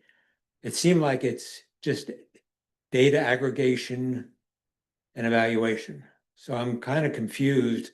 If you're investing $50,000 at 5.25%, you don't get 5 different answers. So I'm kind of confused with all the data that was looked at that led to so many different evaluations. I could not agree with you more. I could not agree with you more. You have no idea. I thank you for saying that because, and I stand by, oh, I can't say this, but I gotta be careful. I really like the report that we prepared. It's a public document, it's available, and it shows our calculation of how we came to the 208. And it's substantially based on a professional's opinion of what is developable land and what is not. That's what it came down to. Okay. And when you look at a piece of property, and I don't remember how many hundreds of properties we looked at, but every one of them is itemized in a spreadsheet in great detail, lot by lot, literally square foot by square foot. And we analyzed it using a number of different computer systems and softwares, GIS information systems. And we feel very confident in our report, but the town faced two legal challenges and we got placed into a settlement conference and we went in front of a judge. We made the strongest case that we could. And the judge made the decision on 240. So that's what we all agreed to. So, but I agree with your Thank you. opinion. A second question, since this is basically a 10-year plan, Yes, sir. are there interim milestone requirements that have to be met during that 10-year period so that we Yes. don't get to the situation where we're at 2033 and we're behind where we wanted to be and end that 2035 period with a whole group of remaining units that are left to be developed? It's a great question. Yes, and there's two main monitoring mechanisms. I mentioned that in February of every year for the next 10 years, the township has a responsibility, a legal responsibility, a legal requirement to post on its website, submit to the state at the DCA, a unit monitoring report, essentially taking the temperature of the zoning mechanisms, the projects that we have in our plan. What's the status of them? What's going on with those? What actions have you taken? Did you adopt your zoning? Is the project moving forward? Tell me what's going on. Give me a summary. And it's a public document that's posted on our website and sent down to the state and sent down to Fair Share Housing Center and everybody else who's monitoring and evaluating us. So our temperature is taken literally every February for the next 10 years. And then also our Affordable Housing Trust Fund. How much money did you collect? Where'd the money come in and how's the money being spent? And that's another thing it's called the Affordable Housing Trust Fund report. And it's required to be submitted February of every year for the next 10 years. Lastly, there's what's called a midpoint review. 5 years into the 10-year program, we are required to prepare essentially an update on our plan and submit it to the state and all these other parties who evaluate and basically audit us and say, is Berkeley Heights doing everything Berkeley Heights said they're going to do? It's called a midpoint review. It's 5 years into the plan. So those are the monitoring mechanisms, and there's a lot, and they are carefully watched. And last question. This is a 10-year plan. Yes, sir. It seems right now we have a great opportunity to work with Connell and with the Nokia property.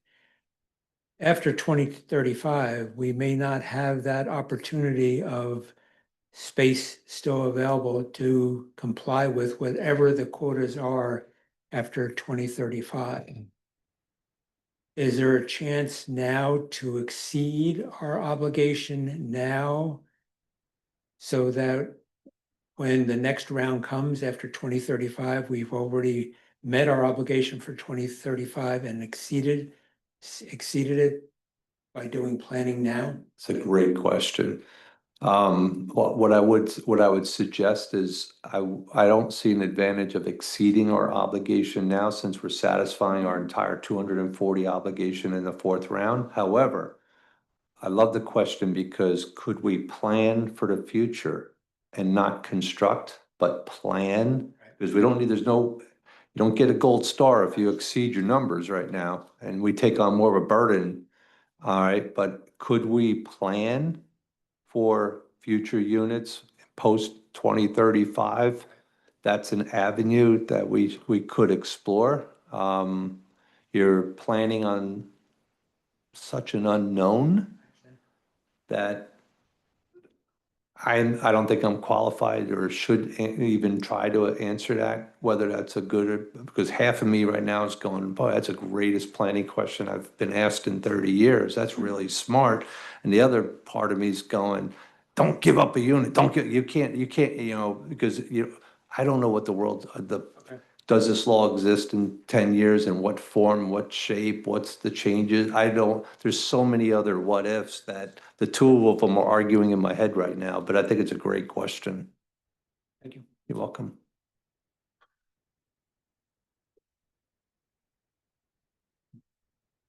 I have one more question. Sure. Chris Riley, One Deer Path. If the town were to find some land and attempt to move forward to build those 24 units, does the town assume all of the financial and operational risk associated with that project? Essentially, yes. It Whereas To the if point Connell where were to build it, they assume all of the financial. And That is operational correct. risk. That is correct. That we would assume the risk, we would assume the risk along with a 100% affordable housing developer that we would team up with. So it's like a joint venture. And you build a partnership with a developer who specializes in that Right, type if of they don't housing. build it, And if they default then and we pursue them. if they, We're yeah, doing with this building. right. Right. Okay, Yes. thank you. You're welcome. Just to be clear, though, the town wouldn't own the property, No. the developer. The developer, we would have to This- give yeah. the land, you're giving the land or leasing the land for a minimum, I think it's 60 years under the fourth round. And the developer is the owner, the leasee, and they maintain the building throughout that entire period. Operate it, manage it. I just wanna, the town's not going in the business of being. No, we're not a developer, we're not building a building. Not public house, that's what I was trying, it's No. different. It's The our develop, We have. it's our risk if the building doesn't move forward and we don't get the credits. When the building is built, it's the builder's responsibility for maintaining that building. If something falls in disrepair or, they manage it, they own, they take care of the building. So it's the builder's responsibility. And that's all written in a developer's agreement that they are to maintain that building for 60 years or whatever. I think it's 60 years in the fourth round. And then it goes to an agreement that they would negotiate with the township, how it's dealt beyond that period. Luann Alario Ackerman, 28 La Secla Place. Talking about this 24 houses and the affordable housing in general, I read and I was under the impression that it was only rentals. And actually on your screen, it only mentions rentals and not also purchases. For the 24 unit project, that is correct.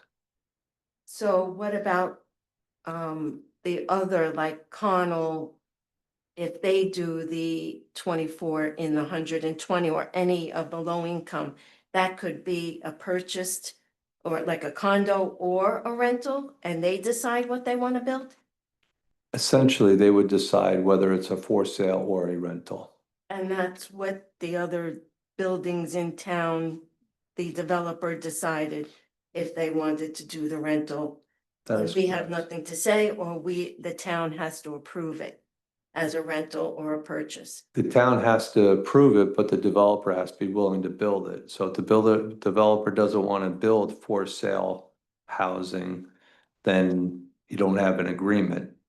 So if I remember correctly, when we did, I'm a little foggy on this, but when we did Hamilton Avenue with Toll Brothers, that was for sale for the units, but rental for the affordables. I remember that was the agreement. So you had a, Thought I read online in the government website that this program throughout the state has to be a rental.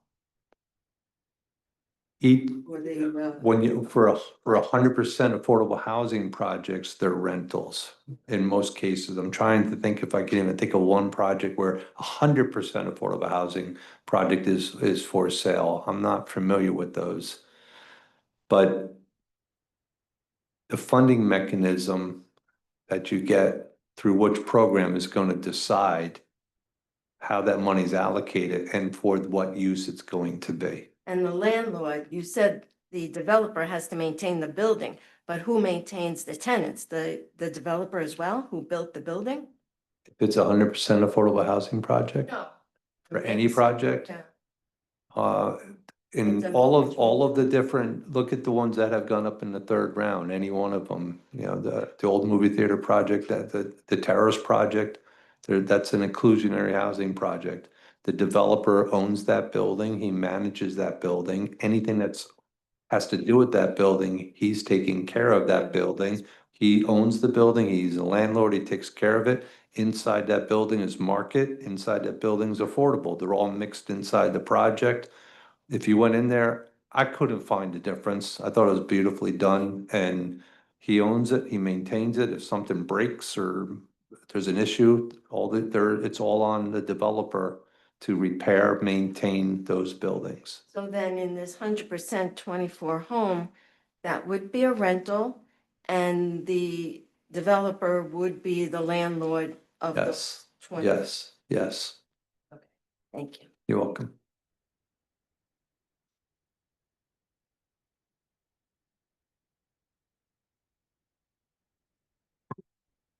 Good evening, everybody. My name is Todd Scorzafava, 356 Timber Drive, spell your name. Scorzafava. Scorzafava. As a CFP, it was funny before with planning, or the planning board. Yeah, let's plan for the future. That sounds great. I agree. Appreciate everybody's time. I know really, again, probably a thankless job up there. So I thank you and for everybody in town. Appreciate all your hard work. So thank you very much. My brother actually is one of the biggest developers in Maryland, Virginia, and DC, similar to people I think I see in the crowd that I may know. So I know a little bit about this. I don't know a ton because I'm in the financial business. But just circling back to the nice lady that was up here before, where does the town take over on, let's say, that 24 unit, meaning water, sewer? Does it tie in? Where does it start to tie into the town? Where is the town's responsibility there? If we find a site, if we come to an agreement with the developer, and there's, in the state of New Jersey, there's a lot, well, not just New Jersey, throughout the entire country, there's a lot of firms who specialize in only building 100% affordable housing projects. That's all they do. Mhm. And they secure the property, and I'm talking in very general terms, the town gives them the property for $1 and the developer designs, builds, manages that building for the entire length of the lease that is entered into. And it's all wrapped within a redevelopment agreement with the township.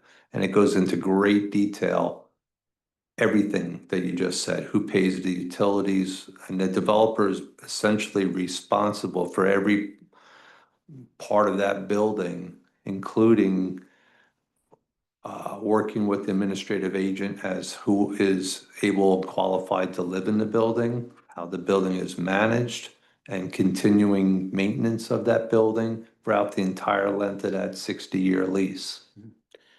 So in those negotiations, is there a cost to the town? There's a cost of just negotiating the project from day one. Planning it out. Everything, yeah. Everything. Yeah. And so it's the third project. I'm not talking about the Connell or Nokia. I think they're gonna do a great job on Nokia and Connell and all that. Yes. What I'm saying is just the third project, this all 24, one unit, is just simply gonna cost us a lot more money. It will, yes, it will cost money. The town is allowed to use a portion of its Affordable Housing Trust Fund because the Affordable Housing Trust Fund is exactly that, to build units. That's the number, it's to build and to rehab, it's to maintain and to construct units. So we are allowed to use that Affordable Housing Trust Fund to facilitate this whole process and get this 24 unit. So it's not like it's coming out of taxpayer dollars or a line in the budget. You are allowed to use that trust fund to start and facilitate this process. So for police, fire, somebody like that, we can use a trust fund for that? No, Okay. But they can, you know, if they have to go there. Affordable Housing Trust Fund is for affordable housing, Right. and it's a very narrow lane. But other services that separate unit with water. If the police were to be called, the fire were to be called, or municipal services were to be called, no, you cannot. Or just in. Not that I'm aware of. Right, or just in general, the sewer and all the water and the waste that goes in, that's on the taxpayer of Berkeley Heights? I don't think so, because it's, the developer's gonna pay his own sewer connection fees, the developer's he's gonna pay a reduced rate. That's state law, that's not something that we negotiate, that's state law, that they don't pay the same rates. It's a reduced rate, I believe it's 50%, but I don't wanna quote wrong off the top of my head. But the developer pays the electricity, the developer pays for his utilities, he pays all of whatever operational costs, let's put it that way. Right, but a third project in general would simply cost us more as a town. Question. I could also make an argument if you build more units, 80 to 20, that's creating the same type of need that you're describing with the 24. So I you know, Yeah, right? I I understand. mean, Third if I build project, 100, if I build a 100-unit project, there's going to be municipal services that are absorbed by our community. If I build a 20-unit project, there's going to be general municipal services absorbed by the community.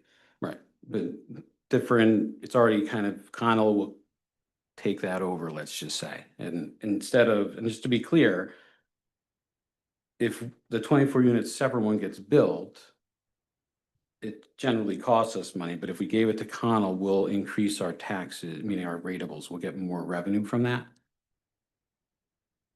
So it costs us more here, the town taxpayer gets more taxes per se, correct? Get more revenue top line. Yeah, and you get more construction, more, yes, you get more, yes. Perfect. So who, you mentioned before, and I don't know because I've been traveling different places, but who approved or who wanted, I think you said requested a third project? Or the third site, the 24 separate? We don't have one in town, so I'm just asking who thought of that idea? We had a number of meetings with a committee, and it was an idea that was discussed within that committee as an option to explore. Again, I think a lot of this came out of how fast this document was put together. We had to meet every deadline in an extremely tight time frame. Normally, all of the questions that I don't have for our community tonight, I'm not trying to make excuses, but normally these are vetted through a year of two of planning, of discussions and so forth. And if you look at that timeline that I had up on the screen, everything's condensed down to a month, and you're trying to make 10-year decisions in a very tight time frame. We wanted to make sure that we covered all of our bases and put options in the plan. No, I think it's an I think option. that's, No. generally how it came, because it was like, hey, what about extensions of the controls? How many can we get? Hey, what about this? What about this? And I think it may have been a little, I think, and I don't want to speak for the whole group, I'll only speak for myself. But if you have to make a decision in 24 hours that you really need 3 months to make, or something like that, I'm going to try and say, all right, maybe this, let me think this through, let's vet it, let's make sure that we do what's best for our public and explore every option. And I think that's the way the plan has been set up. Well, the committee you met with, you know, I don't want to mention names, maybe I can get a list or who was. You get a list from the township. Perfect. Yeah. I'll request that, I guess. I don't know if I can request that here, but I'll. Yeah. I don't want to I'll know, I'd be wrong. don't worry. And I don't want to miss somebody. If somebody was on the committee and they didn't show up that day or whatever, I know it's myself and I'm always with the affordable housing attorney. His name's Eric Nolan from Serenity Associates. Probably had another, I just, anyway. yeah, just to me, they're already doing two major projects. It seems like if Connell can accept that, it makes a lot of sense for those units to go there. A question to the panel, do you have the authority tonight to cancel that part two or go with part two and not option one? And just In my basically go opinion, directly, I don't want to speak for the board or directly right to just not that extra 24 units, not a separate building, not like anything we don't have in town. We have nothing that's 100% to my knowledge of multiple dwelling unit that is 100% affordable housing. I don't think that's in town. Do we with a multi, like all just 100%? no. Okay, so that's not there now. Okay. And Connell can accept it, but does the panel have the authority to just say, yeah, we should just move that? Do you have the authority tonight to do that? And if I could speak just on my little portion, and I don't want to speak out of turn, I'm not a planning board member, but this plan, if we start changing the plan on the fly, that's already been advertised and made available to the public, and we said this is going to be our plan, I think we have to be a little careful if we start tonight making changes on the fly and not have this document filed appropriately and go through a certain process, because there's certain deadlines you have to meet. The document has to be prepared, signed, sealed, has to be made available 10 days prior and all of that stuff. If we start making changes on the fly, I would hate.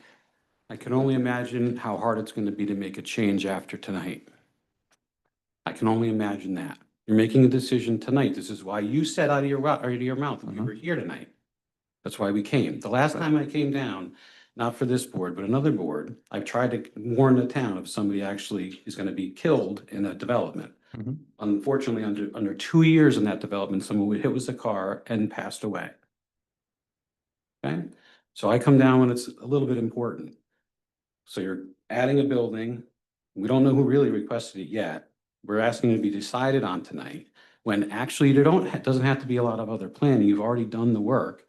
Connell can accept this and you just cancel that part of the plan with a separate unit, the 24 units. It's that simple. You've done the work. Am I right or am I wrong? You know what, I'll defer to the board. The plan is what's submitted. What's that?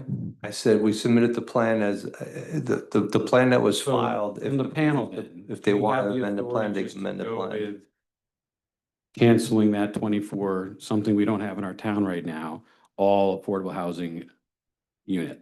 Do you guys have that ability to cancel that? Still submit on time, which I think is, you already have the option to. Do you have the authority to do that? Discuss it. After the question, all the questions are asked, the board will discuss it. Okay, are you gonna vote tonight on that or? Okay, so that's the answer. Thank you very much. Again, I appreciate everybody's time. Thank you guys very, very much.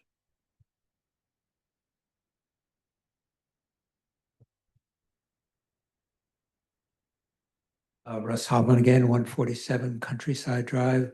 One follow-up question. In your discussion tonight, you spoke with a lot of confidence about the relationship with Connell.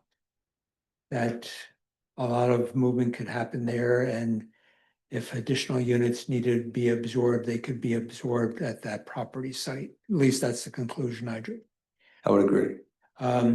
With the 300 units at Nokia, of which 60 are going to be designated as affordable housing, is that a wild card right now? Because I didn't hear a lot of reassurances that there's been some discussions on that, and I haven't discussed the layout and the design of those 300 units on Nokia. However, I'm very familiar with that property, and I've looked at that property in a lot of different ways over the years, and I'm very, very comfortable and confident that that site could absorb those units and other non-residential uses.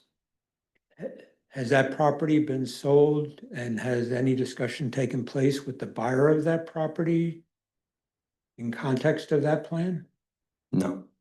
Well, no, hold on. I don't want to speak out of turn. I don't know if it's been, I don't want to talk contracts. I don't know. That's way out of my area. But is it is it 100% wild card right now then?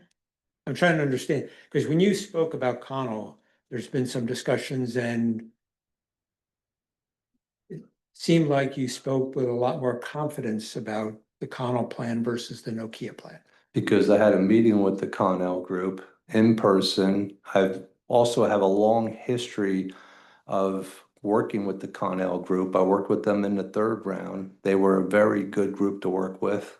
I've been meeting with them as your different, I've been meeting with them for over decades, over a decade on that campus. I remember when the first Lifetime came in. I mean, it's been a while when they started changing the idea of the campus, and I think they have a proven track record. And I've worked with them for many times over the years. I've also very familiar with the Nokia campus in a different avenue, just knowing that it's there and how important it is to the town. And it was, and the campus that's been there, we're all very, very familiar with it. But we're also all very familiar that, or aware that the property's being sold. Correct. And it's being evaluated by developers. Those developers are housing developers as well as other developers looking at non-residential uses. And when I put this plan together, again, working with the committee, it was an idea of what uses could we put on this site. We did not run away from the fact that it's becoming available and it's being evaluated for development. So we tried to be proactive. What would be the right fit? What works with our plan to fill that, make the plan more complete? And that's how we came up with it. Do we have an alternative plan if the Nokia site doesn't work out? I do not.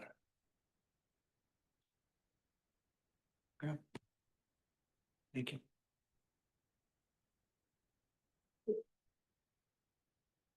There are tools in the town's toolbox to make that type of development there. Or any other type of development there very difficult, because specifically if we have a plan. Meaning, if the property owner of Nokia wanted to just keep it all as office space. We would. Whoever bought it might be, if a new owner. If somebody wants came that in and, property. if somebody came in and purchased the Nokia campus and says, I don't want any housing here. We would go back and we would amend our plan. Like I said before, these plans are not etched in stone. We would come back and we would amend our plan and we would address that component of our plan elsewhere. And we'd have to amend this plan and we'd have to have another public hearing and we would talk about why it went from this site to this site. And we would address it at that time. Again, this plan is not etched in stone. I just want to, it can change. Good evening, Steve Grigowski, 131 Lenape Lane. So the plan includes 60 bonus credits. I'm a little confused as to the number of bonus credits that are coming from the Connell project. Have we determined that? No, sir. Who would follow through on that to make sure you get the 60? The township would, as we would put together the zoning, like I said. Township is responsible for getting the 60 credits. I'm asking that of the board now. Well, I'll take that responsibility on me because that's my job, but I don't write in a vacuum, but I don't just, tonight is just identifying the site and where the units are gonna go. The plan also identifies pages of bonus credits. What is a bonus credit? Right. How many you But get? You're saying it's your responsibility to deliver the To 60. develop a plan that would address those 60 bonus credits, correct? But we don't You're gonna have meet with developers and you're gonna meet with property owners and you're going to work through in order to get those 60. That's what I'm asking. Yes, sir. Thank you. Yes, sir. That's what I want to know. Yeah. Okay, any other questions?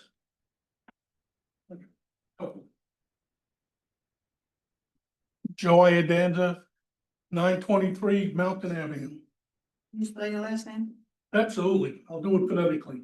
I is an Indian, A is an apple, D is in David, A is an apple, N is in Nancy, Z is in zebra, A is an apple.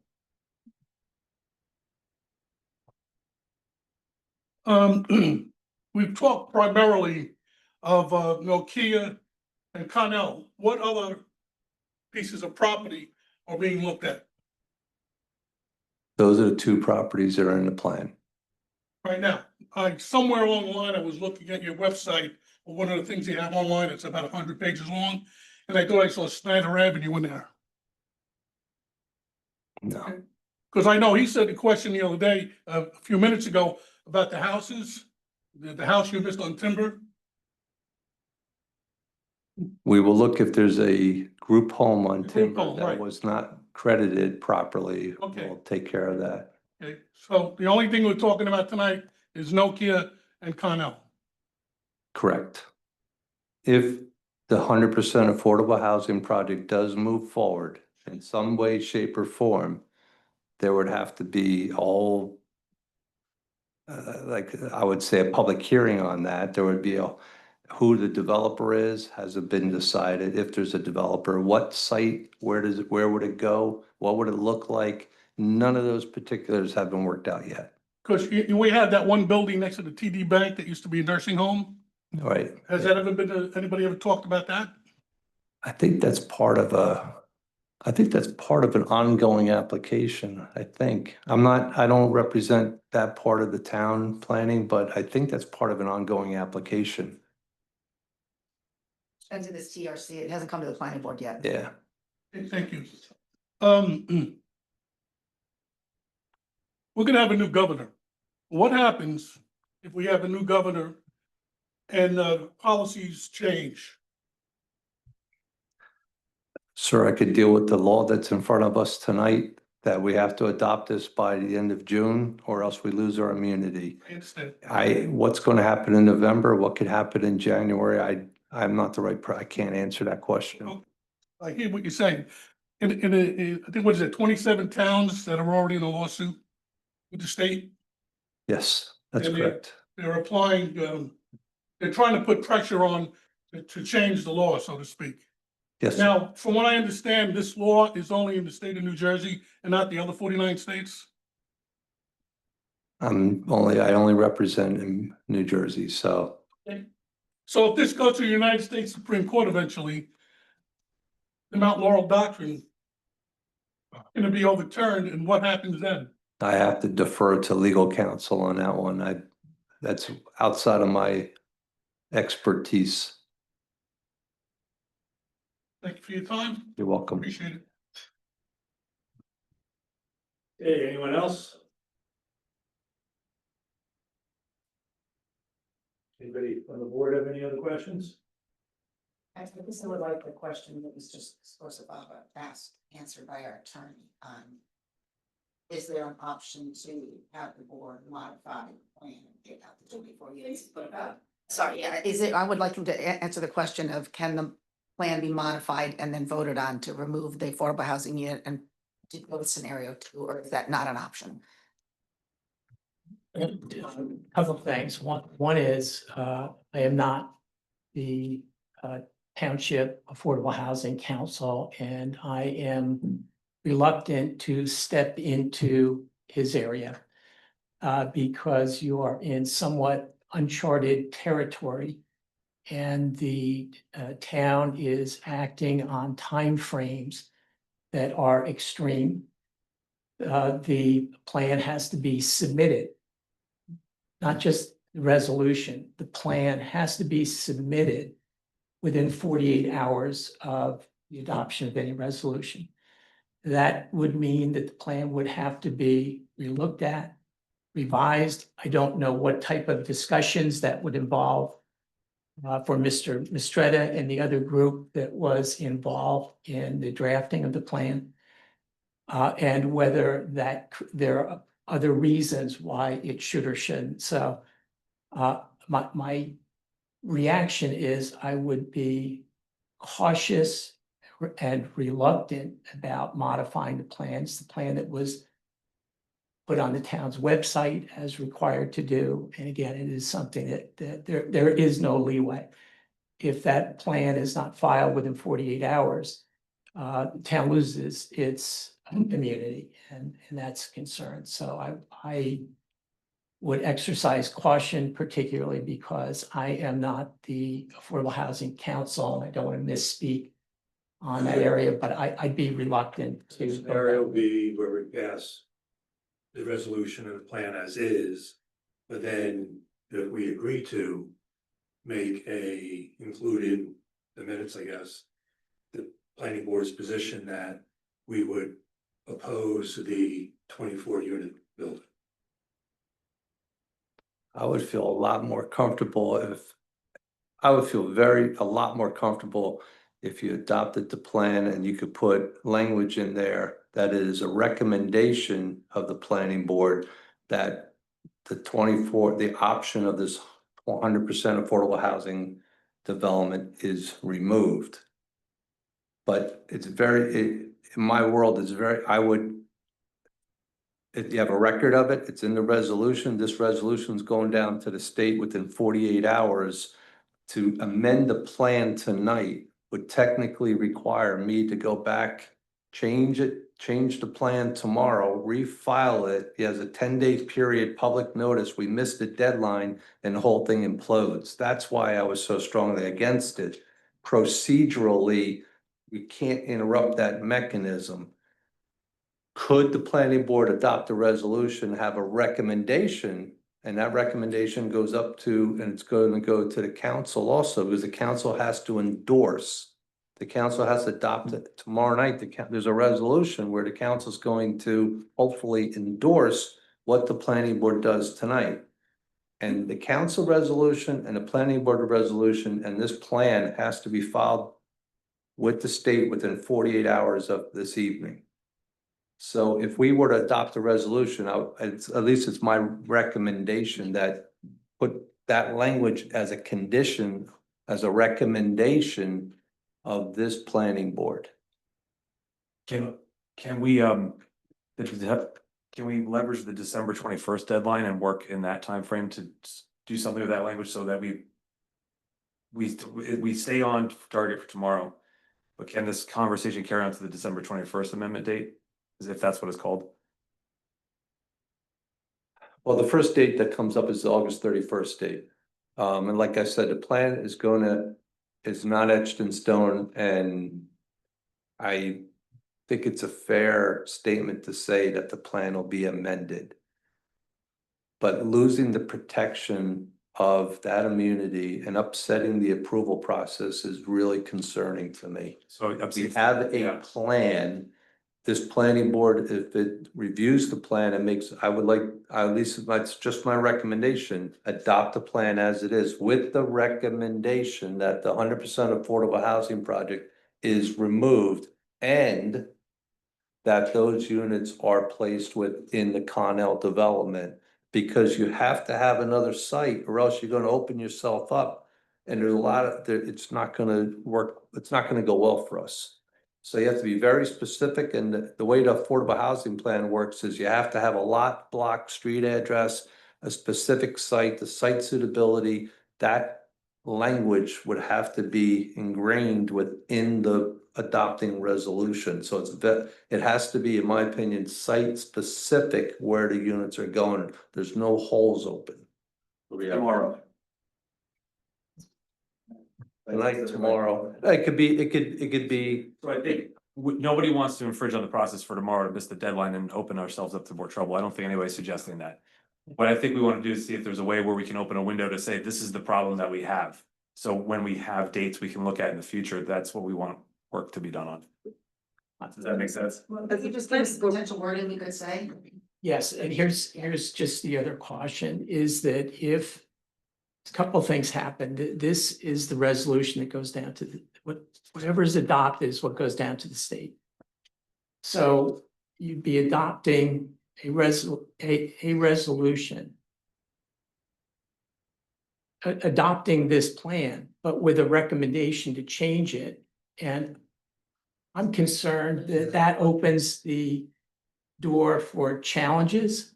Yeah. I'm concerned that it creates a problem for the township committee that has to send a follow-up endorsing resolution. Because what is it that they're endorsing? And my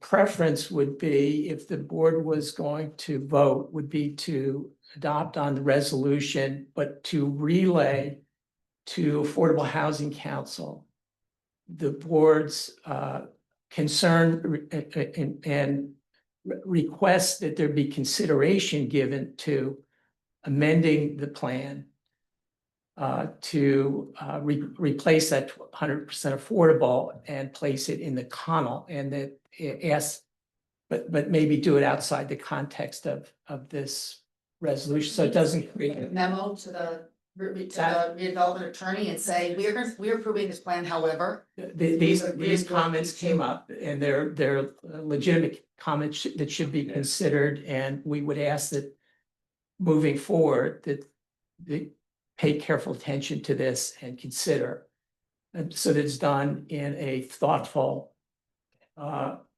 manner without creating potential legal problem or legal challenge. That is really That's a separate memo. I think It's that's a a memo, great not idea, yeah. leave the plan that goes to. Trenton alone. Is everybody on the board essentially okay with that additional provision? Just to be clear.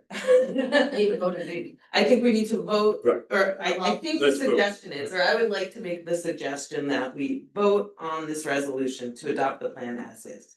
Separately, as a board, I would ask that the planner and the attorney to work together to draft a memo to the Township Affordable Housing Council, the town council, the mayor, and say that as a board, we would seriously recommend that the township looks at removing that aspect of the plan and do an analysis to see if we want to amend the plan in the future. So should As a that- separate action and two separate things. Should that memo be addressed to the governing body and not Trenton? No, only goes to the governing body, just only the governing body and the. All right, everything that the township council is going to adopt is public, it's out there and it's all tied, whether you like it or not. I mean, I make it a living of looking for stuff like that, so I'm just telling you, it's, There's no secrets. no, so, but you adopt two separate resolutions. In my world, I see it as one, that's not gonna make a difference, I just, that's what we look for. Does it become an appendix on this? No. No. I think we can, I'm not saying necessarily adopt a resolution, I'm saying we draft a memo to the mayor and council, asking them to look at this plan to see which of those two options are better for our community. I want to be very clear, I mean, I tend to agree that building in Connell would be better, and I like inclusive affordable housing. That being said, we are talking about a different 98 units. If we go with the Connell plan, there's gonna be 98 more units in the town above the 24. It's not like the 24 just go to Connell and we forget about it. That's 98 more units, and almost, 150 more cars on the roads, more kids in the school. So there's legitimate reasons why towns prefer to do fully affordable housing, because there's not as many more people coming into the community. So I think not adopting a resolution, but just drafting a memo saying, we tend to believe that the Connell might be a better option. I mean, in theory, there's nothing, if Connell wanted to donate land to a developer to do 100% affordable at that site, they could and cover that 24. And there have been projects that have done that. I know there's one in Middletown right now where there's a mixed use market rate project, and then there's a fully affordable housing. There's another one in Eatontown where there's, $1 million houses and then 100% affordable. So that might be part of the negotiations the town has. Okay, so let's work on the resolution. You have a resolution, right? Right. Did anybody want to do? That's the comment. Anybody want to talk about the resolution? What think about it? Well, sure. Well, I wanted to thank Mike Mr. Arm, because I think the presentation was excellent. Agreed.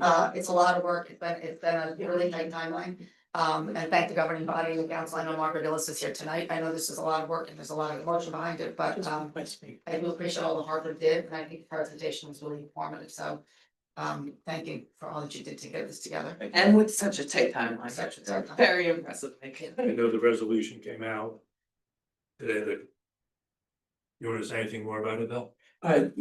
Yes, I think the resolution that's been drafted and just speaking to Mr. just now, I think this is the resolution that should be voted on this evening. This is what would need to go down.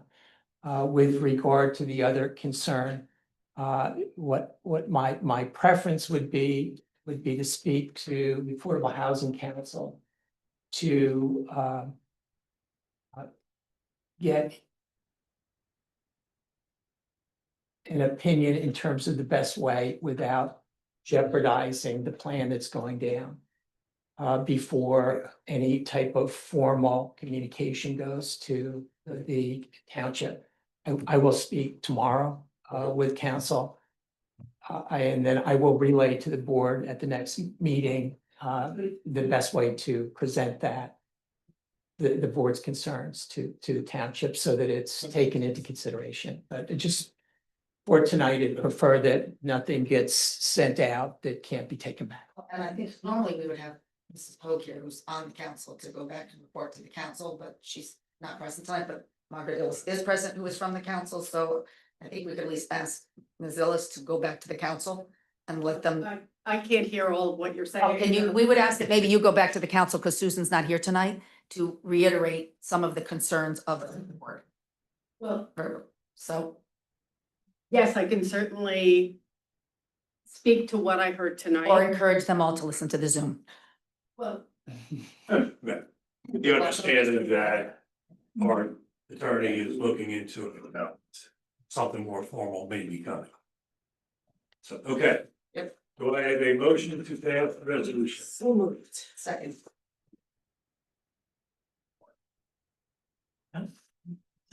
resolution, this is a motion to accept the resolution. Yes. Yes, correct. It's the resolution, the planning board of Township of Berkeley Heights adopting a fourth round housing element and fair share plan as set forth in the resolution that's before the board, and specifically adopting the plan prepared by Mr.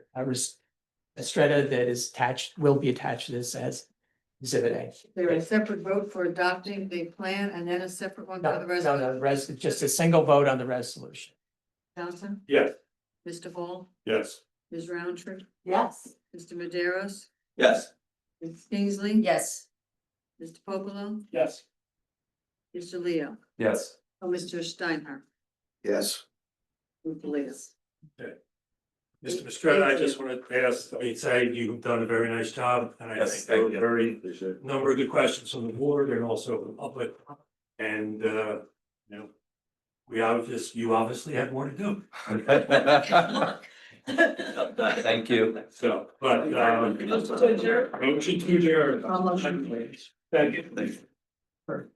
All in favor? Aye. All opposed? So.